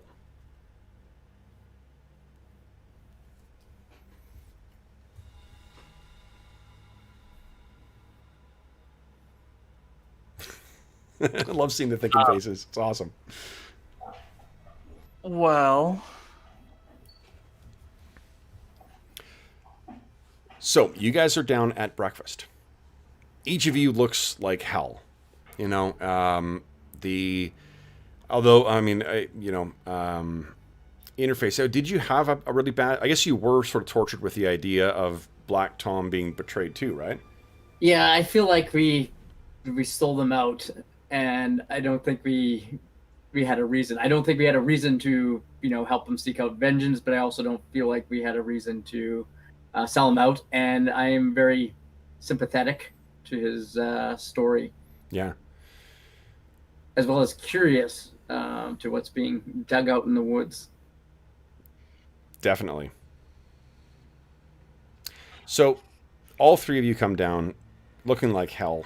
Donna is preparing the drinks or breakfast for you guys, and she says that I've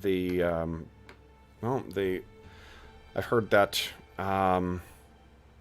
the bleeding ram was given an exception. It's reopened.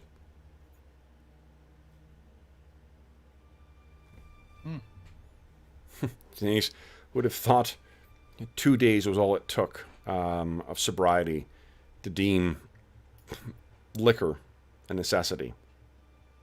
It's an essential service. So, what's the conversation over breakfast, guys? What is happening today? I feel that we should go back and talk to Mad Tom and let him know. Black Tom? Black Tom, sorry. Mad Tom. Mad Tom. Well, he is a There's a little beer mad. called Mad Tom. We were just talking about alcohol, sorry. Yeah. He is a little mad, friend.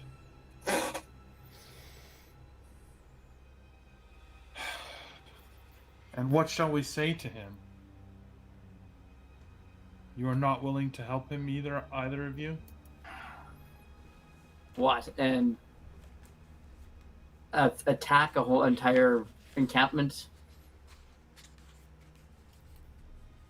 Of raiders and evil people. The three of us. Or four with him. Yes, they don't know we're coming. We have time to plan, prepare. Karina, would you give me I want to check what one skill. I see it showed up in the adventure as a recommended skill, but I wasn't quite clear what it did. That was. Where's charisma? Here we go. Conduct. Choosing appropriate words, knowing traditions, rituals, customs. Okay, no, it's not that I want. Now, I appreciate what your score is here, but would you kindly give me a expression check, please? All right. Zilcharooney. That's not surprising. No expression and one charisma means Yeah. I was only rolling one die. So Okay. All right. So yeah, there was not. Then you don't need to worry about what I was curious about. So Hey, sorry, Kev. yeah. How do the chroniclers feel about violence? I know a lot of their weapons seem to be stun kind of like. Well, it depends. I mean, what the chroniclers prefer to do is to generally have other people do that work for them. If they absolutely need to do it themselves, they prefer to not look like they're capable of doing it. Okay, so they're not necessarily pacifists, though. Remember, part of your branch, part of your cult is dedicated to assassinations, blackmail, spying. Like, yeah, you the chroniclers get up to all sorts of horrible shit and social engineering and stuff. It's just that they just try not to get caught doing it. Okay, that's fine. I was just looking. I'm like, okay, he's got like this voice thing that does stun, and the picture of the chronicler has like a stun baton. Well, and so the thing is, it's really individual to your character as well, too. Like, what's more important? The cult is obviously part of that, but your concept is also a very, very important part of your character. Okay. Because this is what distinguishes you from all the other ones. Yeah, maybe many members of your cult do that. It doesn't mean your character does that. Okay. Right? So, like, the feeling that some Anabaptists may have towards this African is not necessarily what Karina, feels towards him. Right. Right? So, yeah. So don't feel like they are these things are necessarily caricatures. But you also need to not have illusions about just how fucking crafty each of your cults are, too. Every one of you fuckers is up to something. All right. So, what is the plan for today, folks? Karina still, barely, robotically, I guess, eats her breakfast. Still wrestling with her own moral quandaries. Is that about right, Arlen? Yeah, I think that's about right. Okay. What about Interface? Interface seems quite keen on doing something about Tomero. What are you guys thinking? Or what is Opiano thinking?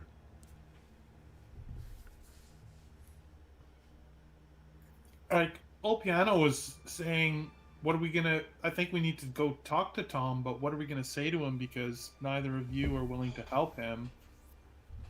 I think he's got to relocate from where he is. I don't think we have the capability of assisting him on our own.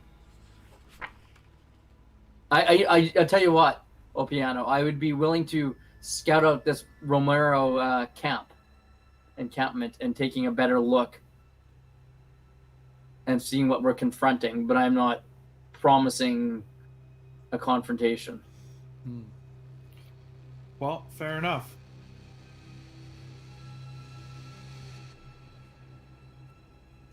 At the least, we must return and warn him.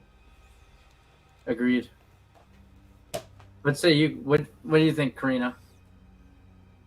Will you join us? I am tasked with protecting Ulpiano, so I think I have to go where he goes. That's so great. Oh, man. Well, let's say I attacked an encampment. Might have to come along. I would come along, definitely. I may not like it very much.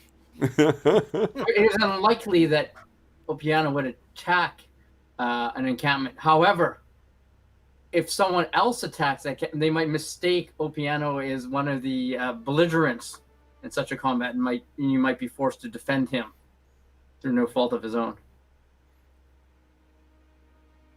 I still probably wouldn't like that very much. Okay. So is that... They're only hypotheticals, Karina.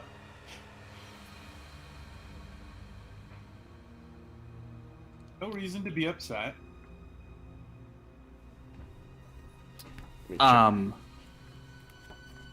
So one of the things that I was thinking about with regard to Abacus is that we have been assuming not meeting with Neva or Inio has to do with some sort of like conspiracy, or it seems like we've been assuming some sort of like conspiracy or plot or something like that on the part of all of them, but that if he is not aligned with them, that would be a good way to try to prevent them from interfering in anything in the aftermath of the murder.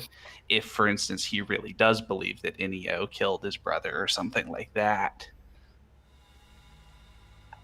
In which case, trying to find Abacus and talk to him may not be walking into the lion's den, but may actually be trying to,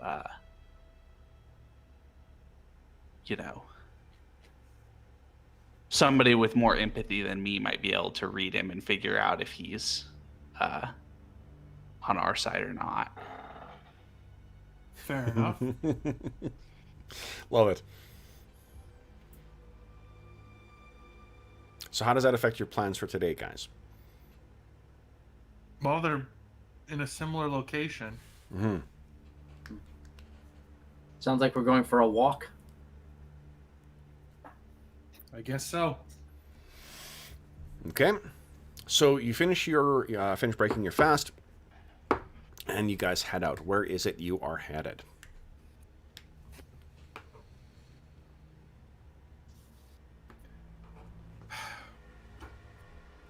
Let's go speak to Abacus first.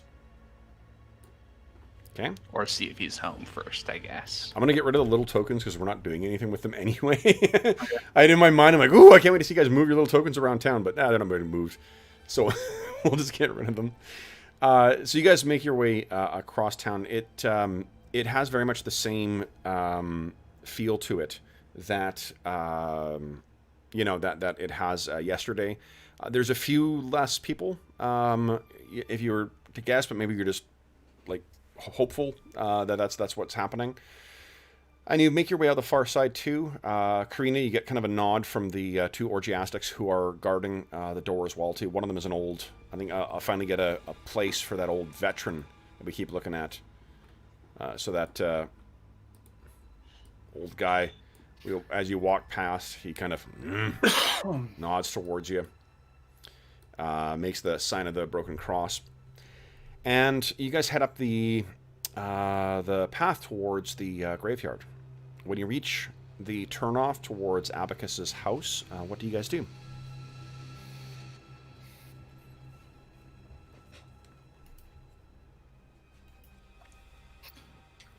Well, Shall we? I guess. Shall we enter? Yeah, that's the plan. Okay. So you head up to the house, and who is knocking on the door? You can hear the sound of the old man, and let's take a picture. Let's take a look at Abacus again here.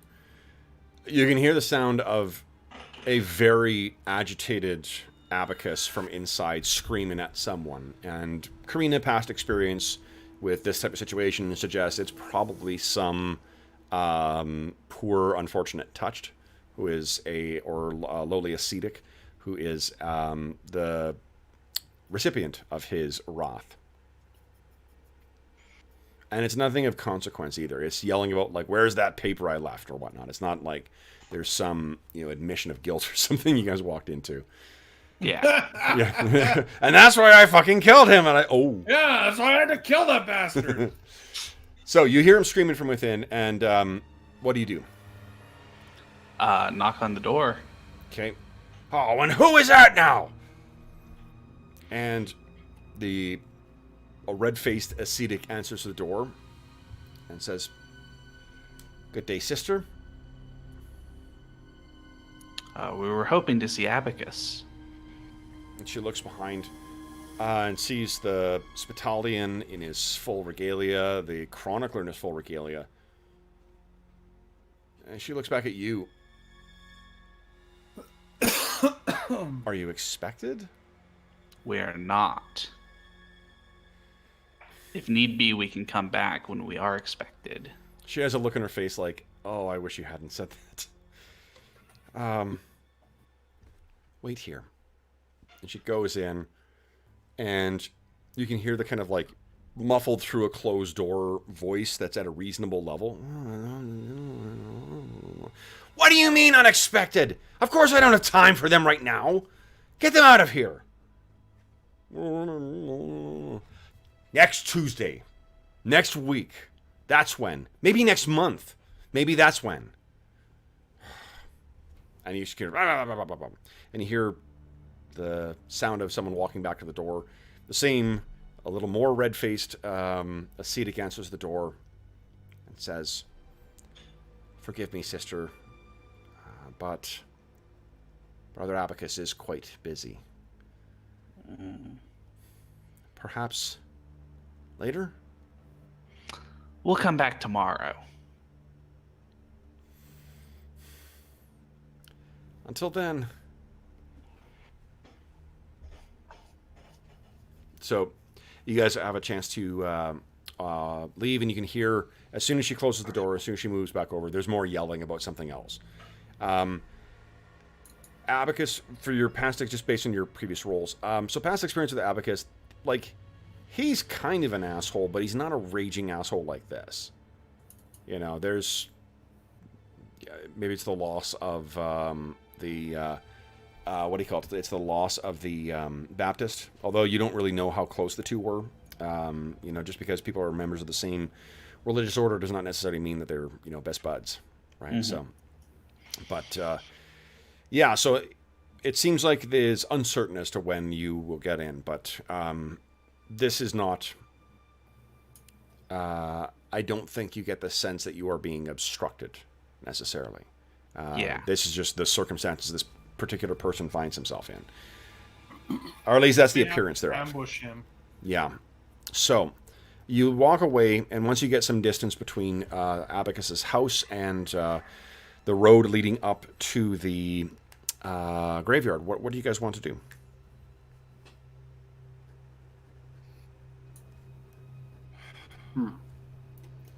Well, I guess we go back and make our way back to Tom's. Okay. So why don't you guys, let's see here. It'll be another orienteering check to get yourself back up there. Does anyone wish to help with that? I might as well try to help, right? Yep. Yep. And you guys, I mean, everyone's topped up on ego right now, too. Hey, What we kind can of, follow our own footprints back. yeah, what kind of jerk would make you drain all your ego before a combat, right? Like, who would do that? Come on. Hey, look, there's more tracks. It looks like 3 sets of tracks going to this. Yeah, so All right. Karina's not... Oh, that was your expression roll. Oh, sorry. No, but my orienteering got none either, so. Okay. Interface, you want to help with the orienteering?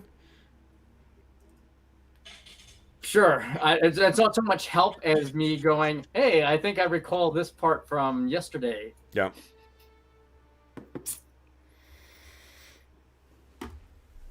Well, it wasn't a complete bust. No, I mean, he's at least learned some of the terms right now. Old Piano, let's see how you do. And again, if you want to spend any ego, you can spend up to 3. Oh, shit. That was the worst roll. Yeah, that's pretty terrible. How many? Hey. You roll quite a... Oh, Three 1, 1, 1. 3 ones, yeah. Yikes.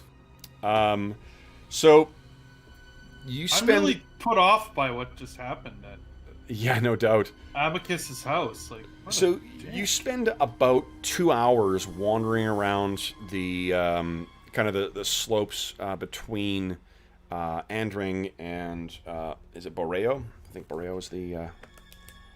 Oh yeah, and I also didn't get any sleep. There's that too. Yeah. Oh yeah, Borreo.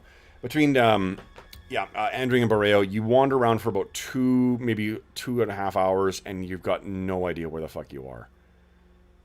You're just wandering, and like I know it's on the side of a mountain. I know it's on a slope, but where the hell is it? Oh, It's got to be. I mean, we were there yesterday. We have to be able to. Do you remember where it is? I think we just have to. I don't rolled 1 remember where success. it is. Yeah, it's tricky. You didn't roll any triggers on your orienteering roll getting back, did you? Well, you did roll 1. The last one you did. Give me one more d6 roll, please. So I'll let you add that I mean, in. I could suggest that we go to a different, like, start back from the pastures instead of from Abacus's house. Yes, that would be a change of circumstance. I'll let you re-roll. First, give us the d6 roll. This will be your Okay, sure. your bonus dice from the trigger that you rolled. So when all hope seemed lost, you managed to find the trail that you were actually looking for. What do you think this looks like in the film version of our campaign? I think we're arguing and fighting, and then, like, as we're doing this, we suddenly realize, or I realize, we're actually now on the correct path. Okay, nice. So you guys are making your way up towards them, and you guys can all give me a perception check, please. So I was checking for here. Hold on.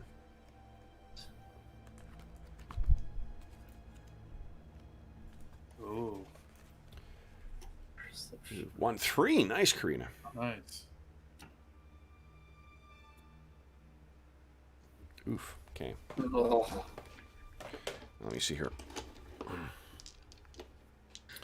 So how many successes do you require for a base to succeed in Depends that? on the task. Yeah, it depends on the Usually- task. Okay. So for this one, unfortunately, it's a contested thing. What I wanted to know is whether Black Tom could get the drop on you. And it turns out, yes, he can. So you guys are making your way up in towards the cave. And then you hear kind of a... And you guys look over, and crouched in, like, completely hidden in one of the trees is, Black Tom steps out with that Libyan or Neo-Libyan rifle of his. He says, "Back soon, eh?" Unfortunately, I wish the news could be better. He looks over at you, Karina. Like, what the? What's the news?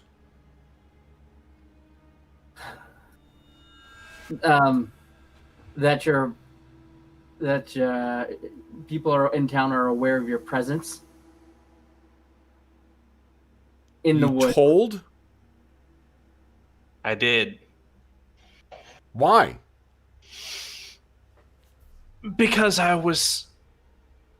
had to explain how we found the Romanos Why did you tell them? so that they can deal with the Romanos. I kill Papa. I kill Papa. And I explained that to them too. And what did they say? Well, they didn't say anything about that part.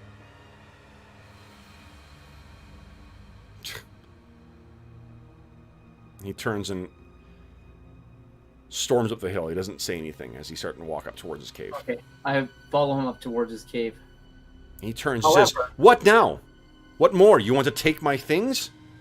No, but however, there was a murder in city, and there was a foreigner Good. living in a cave, Yes. and they've not been able to find the murderer. If they cannot find a murderer, Oh. the person can actually do it. You Perhaps- knew this and then told them. Oh, how good. I thought you people were smart. And he turns and walks into his cave. He's not preventing you from following him. He's not like slamming a door, but he gets in there and is rustling around with stuff. He's not terribly far away from you. I'll come to his cave.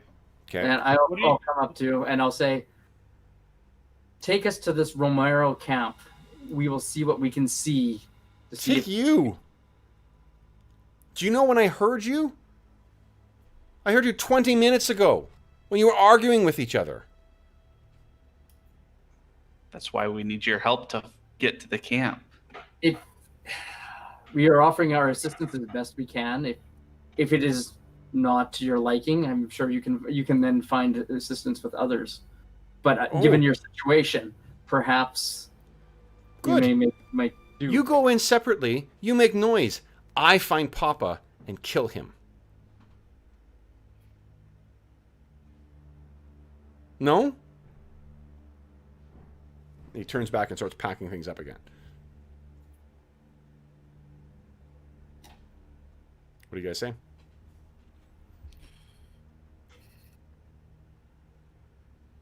Let me see if I can. You hit him with my vocoder. Yeah, no. Opiano, you walked in. What do you have to say? Well, I was gonna ask him what he was gonna do. What are you gonna do, Tom? I'm going to kill Papa. Right now? Maybe. He continues. You notice that he's not packing everything. You had asked us for our help. What were you expecting? Help. You call this In help? what way? In how? Driven from my how will you home? help? What do you think that these people will do to me?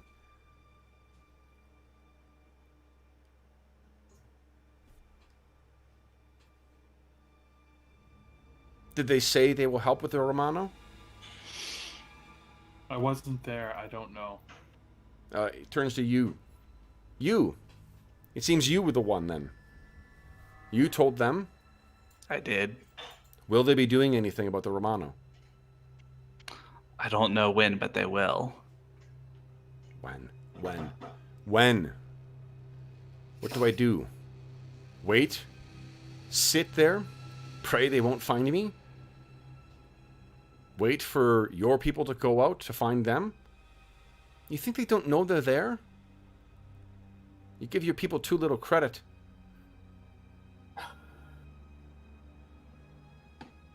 You think they're working with the Romanos in some way? Have you seen anything to substantiate this claim? I am not concerned with that. I am concerned with Papa. He turns to you. You swore that Papa would be mine. How do you see that happen now? Well, I think if we had more information, like if you took us to the Romano camp, we'd have better odds of making that happen. perhaps we can draw him away from the camp and the others. That one talks no more. And he's looking at you, so Karina.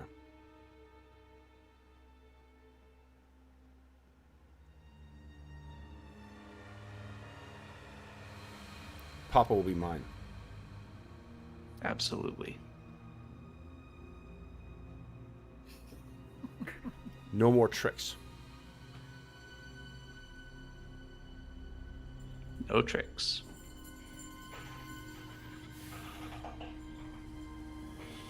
I will bring you. But these two. Shut up!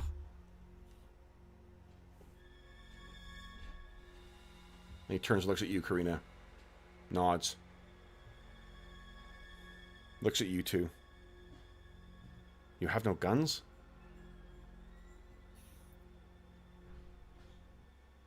I have a gun. Looks It's in the around. village. I can defend myself if I have to. Tap myself. He gestures towards Karina. I would hide behind that one. I If will they get find my you, gun if you will we die agree to badly. do. If the Romano find you, you will die badly. Do they have guns?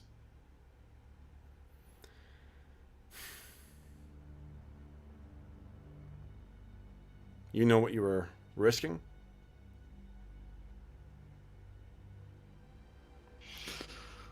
Unfortunately, I do. Well, I think I run faster than all of you, so think on that before making more noise. And he's gesturing at you, Interface.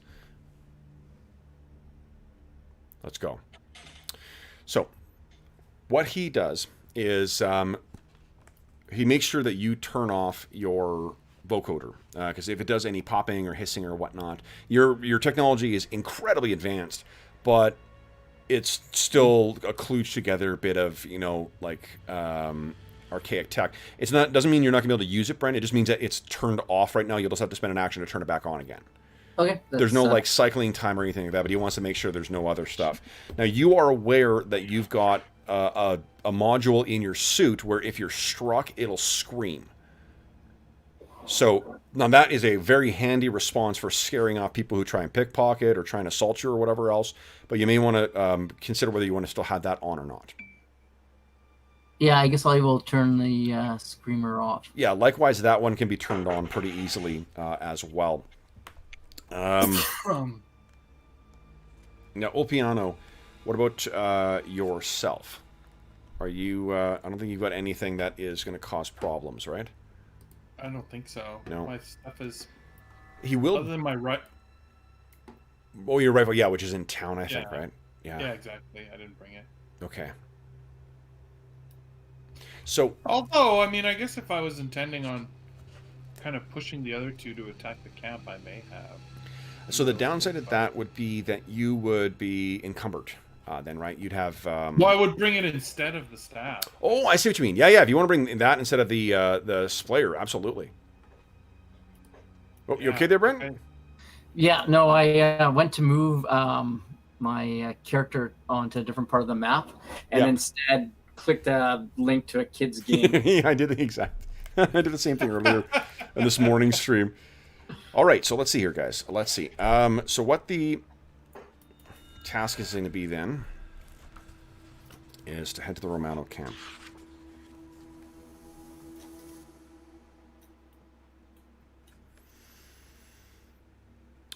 So the fortunate thing you've got is, once again, it's raining today. And it is actually fairly far east of town. You see where the battle tower is? Down in the southeastern side of the Eden route, at the east end of town. You actually make your way all the way down there. So, right here, guys. This is where the battle tower is. Oh, okay. Way over there. Yeah, yeah. So you sort of make your way all the way around, and it's, I mean, like, to make your way around the slope of Borreo is going to take you quite a while. Black Tom doesn't trust you guys to have him be in the open, so he takes a pretty circuitous route around here. And then it's a long curve past the battle tower towards the eastern flank of the Boreo. This is pretty far away from Lucor, and there's only dense forest on this side of the mountain. The firs are stretching skyward threateningly, their branches almost hanging to the ground, their needles scratching and pricking as you pass. There are puddles at the roots where the water that runs down the trunks coalesce, and Black Tom keeps himself about 30 steps ahead of you to avoid you guys making too much noise or running into things for which you will make too much noise. Would you guys kindly give me a... you actually reach, from what I think what happens is you reach a point where you are about what he says like a mile or two away from it, and then he waits until dusk. So you guys gonna have to wait out here until you get the cover of dusk in order to get in. Would each of you kindly give me a perception check, please?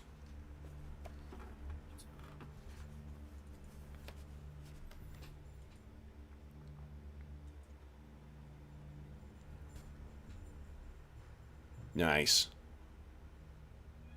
Who am I missing here? Oh, Karina. 0. All right. So, Piano, you're making your way along, following behind Black Tom. Let's get his illustration back up again, because it's really super cool. And once again, all these illustrations are directly from the books as well, too. Like, it's the art in these books is fucking staggering. So you're making your way along through these bushes, following, like, Black Tom is barely keeping himself in view, and then just turning around and gesturing, and then we'll carry on. And Interface and Karina don't seem to hear this, but Piano, did you just hear a horse? I think so. It's weird. It's maybe over to your left. I'll try to get Tom's attention. Okay. So I think that you probably get... Interface has been the one who... Oh, no, actually, Karina is the one who's charged with watching you. So I think, Karina, you Sparrow look back, and you see that Piano has stopped. What sort of motion do you guys make between each other? Probably some hand signals, Yeah. indicating I hear something and point in the direction. Okay. So you hear that, Karina, and you Sparrow look up, and Black Tom has just come back to try and check in on you guys. What do you do? I signal him over.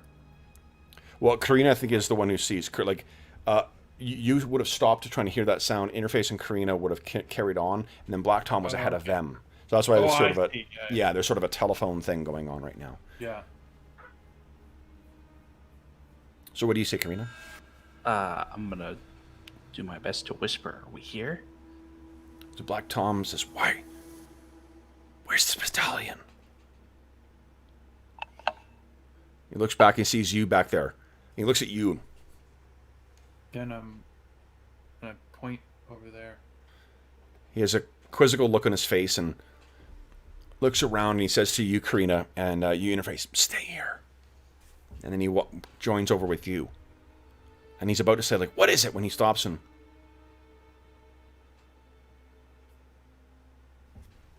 And he gestures over to the side, in the direction of where the sound came from. It seems he may have heard it as well. Yeah. So you I'll nod my head. Sure. So you cautiously make your way over. He has a really amazing... Give me a 8d6 stealth roll, please. Wow. I'll let you take the blame if you rolled nothing but failures. 8d6. That's one. Nice. I'm not gonna triggers. 1, 2, 3, 4, 5. Yeah. Okay, so he kills it. You can go ahead and make a stealth check with 2 extra dice, please. Old piano. Just me or? Just you, please. Yeah. Karina and Interface are remaining stationary. So. Oh, okay. Oh shit! Oh my god! So I think you're making your way along, and you hear a crack as you step on a twig. This is the classic, like, jeez, I made a lot more noise than I thought. And you hear this, the sound of the horse gets a little louder, and it seems fairly nervous. Black Tom shoots a look back at you that, woof, you would not wish to ever receive again. And he stops, he grips the his rifle close to him. But apart from being an upset horse, it seems that's the only thing that heard that. So he looks at you again and kind of and gestures for you to follow.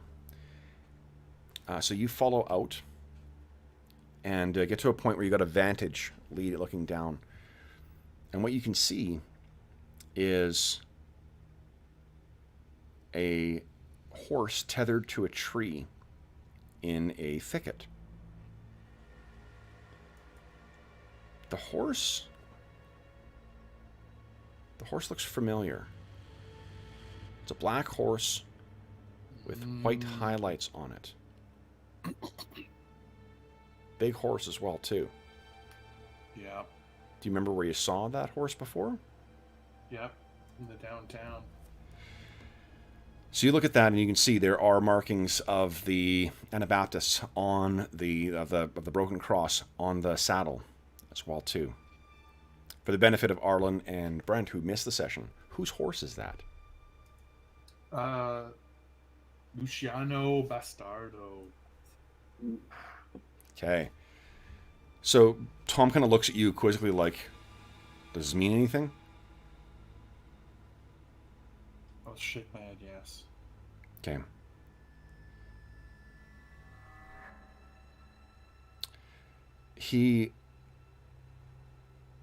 Black Tom also kind of like before you go, he snaps his fingers and he points down at the what do you call it? At the foot of the like the mud around the bottom of the horse.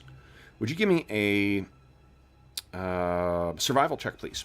Old piano, sorry. Oh, Good God. Okay, so you look down, you kind of shrug, and he shakes his head, and he holds up 7 fingers, and then he holds out 8 fingers, and then he gestures in the direction that you were going.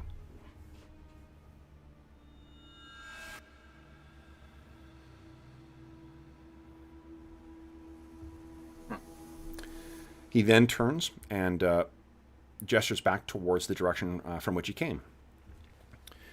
So you guys meet up with Old Piano, you meet up with Karina and interface again. Both of you would have heard that horse kind of like whinny and kick and stuff like that. But fortunately, you heard nothing else afterwards. Old Piano, what do you say? I'll say I saw Luciano's horse down there. Was it at the camp or just close by? Tied up close by. But what Black Tom was gesturing is a few minutes away. There's the tracks of about 7 or 8 people around that horse that lead in the direction of the camp. Interesting. So either your people, Karina, have gone and raided the camp, or they're in with them. Guess we'll find out soon. We can't well attack with another 7 or 8. But we can observe. There. No, but we can observe. Okay. So Tom turns and leads you forward, and you reach a point where there is a low hollow that seems to cut around the side of the camp. It is very, very dark in here. So what do you guys... Tell me about what you're doing to navigate through here. I'm following one other one out. This is not my area. Okay. I am trying to not make noise and follow other people. So do this for me, please. Everyone give me an athletics check.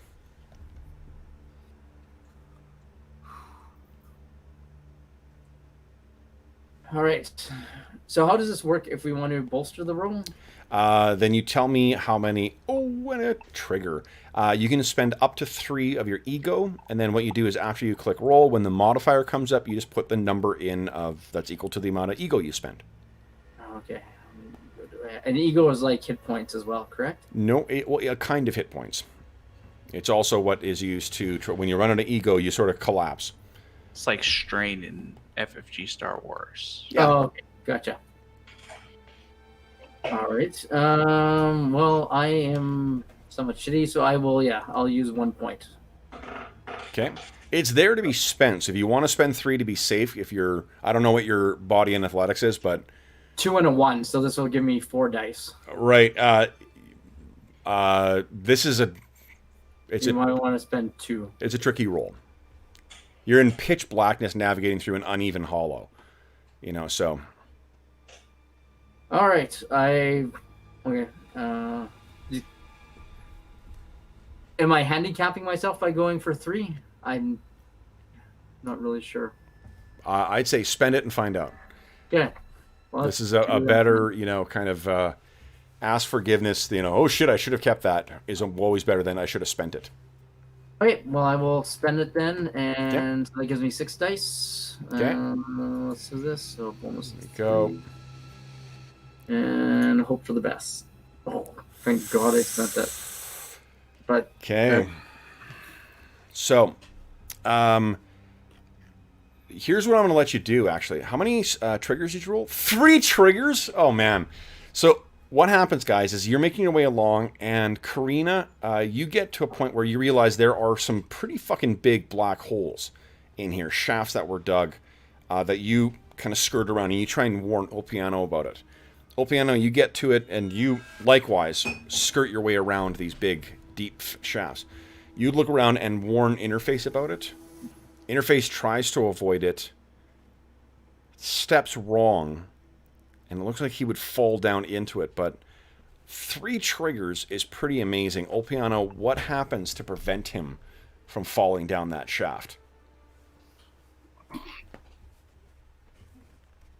I think I hear it, and I just swing around and basically dive down onto my belly and grab him. That's. Slipping Can down. you imagine if you hadn't turned? This was not planned, but can you imagine if you forgot to turn your screamer feature off? I know. When you told me to turn it off, I was going to joke. Yeah, and just in case I fall and hit a rock and it screams. Yeah. But I didn't actually think that would be the case. No.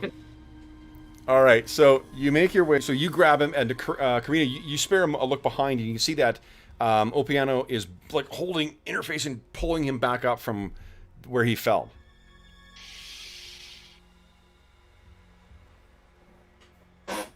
Black Tom sort of looks, yeah. Black Tom looks back at you all and kind of gestures like, "Come on." You make your way through the hollow, and Black Tom points out a couple more shafts that have been dug as well too around here. It looks like the Romanos have been quite busy for the last little while. And then you get to a point where you can see there is a camo net hanging between the trees. And let me give you a sense of what the Romano camp looks like. There we go. Because you guys have eyes on it now. There we go.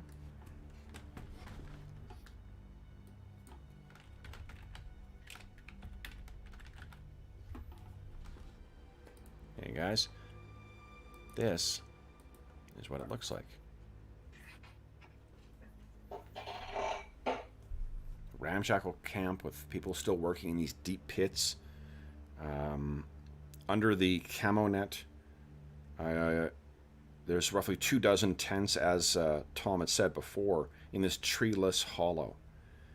It's closed on 3 sides by giant ravines of the Borreo, and a hip-high wall of sacks full of earth, stones, rubble, and simple wooden planks marks the border on the 4th side. There's only one entrance directly from the spot where the characters are crouching. The tents are made of massive tarpaulins and primitive struts. They flank a muddy trail leading to the center of the camp, and tunnels lead down into the soggy ground, just like the holes in the woods. And there is movement in one of the tents. That's a big illustration, holy smokes. Movement's in one of the tents. You see 7 Romanos leave the big tent. And in their midst is a woman with wet, blonde hair. Next to her is a stocky, big-bellied man wearing gold and jewelry who speak to each other.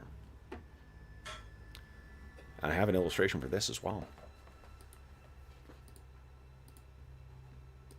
As the man steps out, you can hear Black Tom hiss through clenched teeth. Papa Chico. But he's not the only one who speaks in a breathless tone.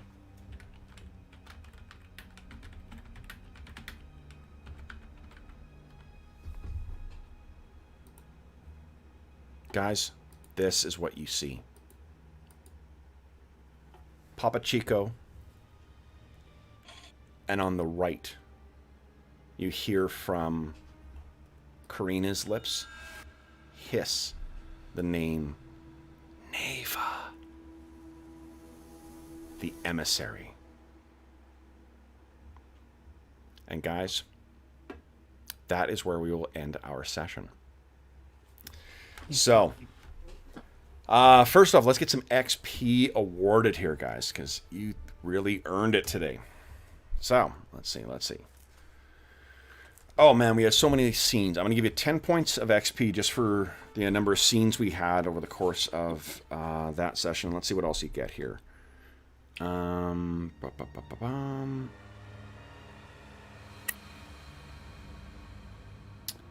We'll get another point as well, too, to that for you made some really good use of orienteering.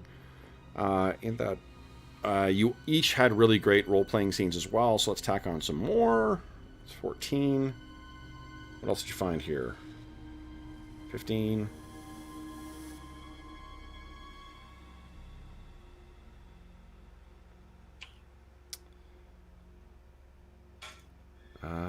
So 15. You guys gain 15 XP for today's session. All right. So then, for those listening at home, thank you so much for joining us for part 2 of our gaming marathon. We'll be playing our final part of the gaming marathon on Monday night.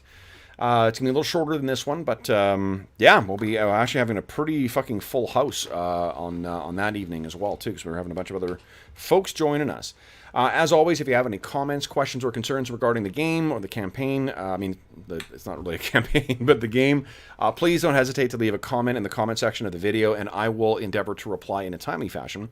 In addition, you can find a link in the description of this video to Degenesis.com, where you can find free copies in PDF of all the books that have been published for this. So if this does look like an interesting game for you, if you think you could do a better job of running it than I can, definitely download the PDFs and snag them for yourself. There's also a bunch of other free content that's on there too, including a bunch of short stories and some new art and stuff like that. So there's tons of cool stuff to find about this particular world. In addition, there is a link to the Dungeon Musings Discord server in the description of this video. So if you want to join us, I'm going to set up a channel for Degenesis talk as well too. But there's also a really amazing Degenesis Discord server itself too. I don't have a link to that, but you can search on Discord for that. And while you're there, you can feel free to join us in the Dungeon Musings Discord server. There are also regular listeners will know that we have the Heroes Save Villages campaign, but unfortunately, over the last week, the charity that benefits from that, SOS Children's Villages International, has changed their web server or their web provider for their donations, and they don't have the new one up and running yet. So if you have been following older videos to a dead link, I apologize. We just don't have a way of... I'm going to have to go back through and take all those out. And replace them with a new link, but I want to wait until we have a new link in order to do that. What this also means is that the charity raffle that was to start on Monday, it's going to have to wait until they have a new web service up, because I don't have any way of collecting the donations at this point. However, what it means is that soon we will have a brand new web service which will give you a way of donating to SOS Children's Villages International and to have a chance of winning some cool gaming stuff. Last but not least, I want to... if you enjoyed the session, be sure to hit subscribe and hit the bell icon so you know when we go live. I post every Sunday on the community chat tab of the Dungeon Musings YouTube channel, and on Twitter and on Discord, the schedule for the coming week, so you can always find that there. Last but not least, I want to thank my 3 players who joined me for a very long session today. Jeff has been with me all day today, too. 11 hours of gaming with Jeff today. Sorry, I'm stuck with me. So Arlen, Jeff, and Brent, thank you so much for playing today, guys. It sucked having to cancel the gaming marathon because of the crisis. This has been a hell of a replacement. So thank you so much, guys. Yeah, it was great. Yeah. Awesome. Then, for those listening at home, thank you again for joining us. We'll see you again if you're joining us for the Degenesis games. We'll be back again on Monday. Otherwise, tomorrow we have our regular scheduled Icewind Dale game. Otherwise, we hope that this finds you healthy, safe, and weathering the current crisis as well as can be expected. And until we see you again,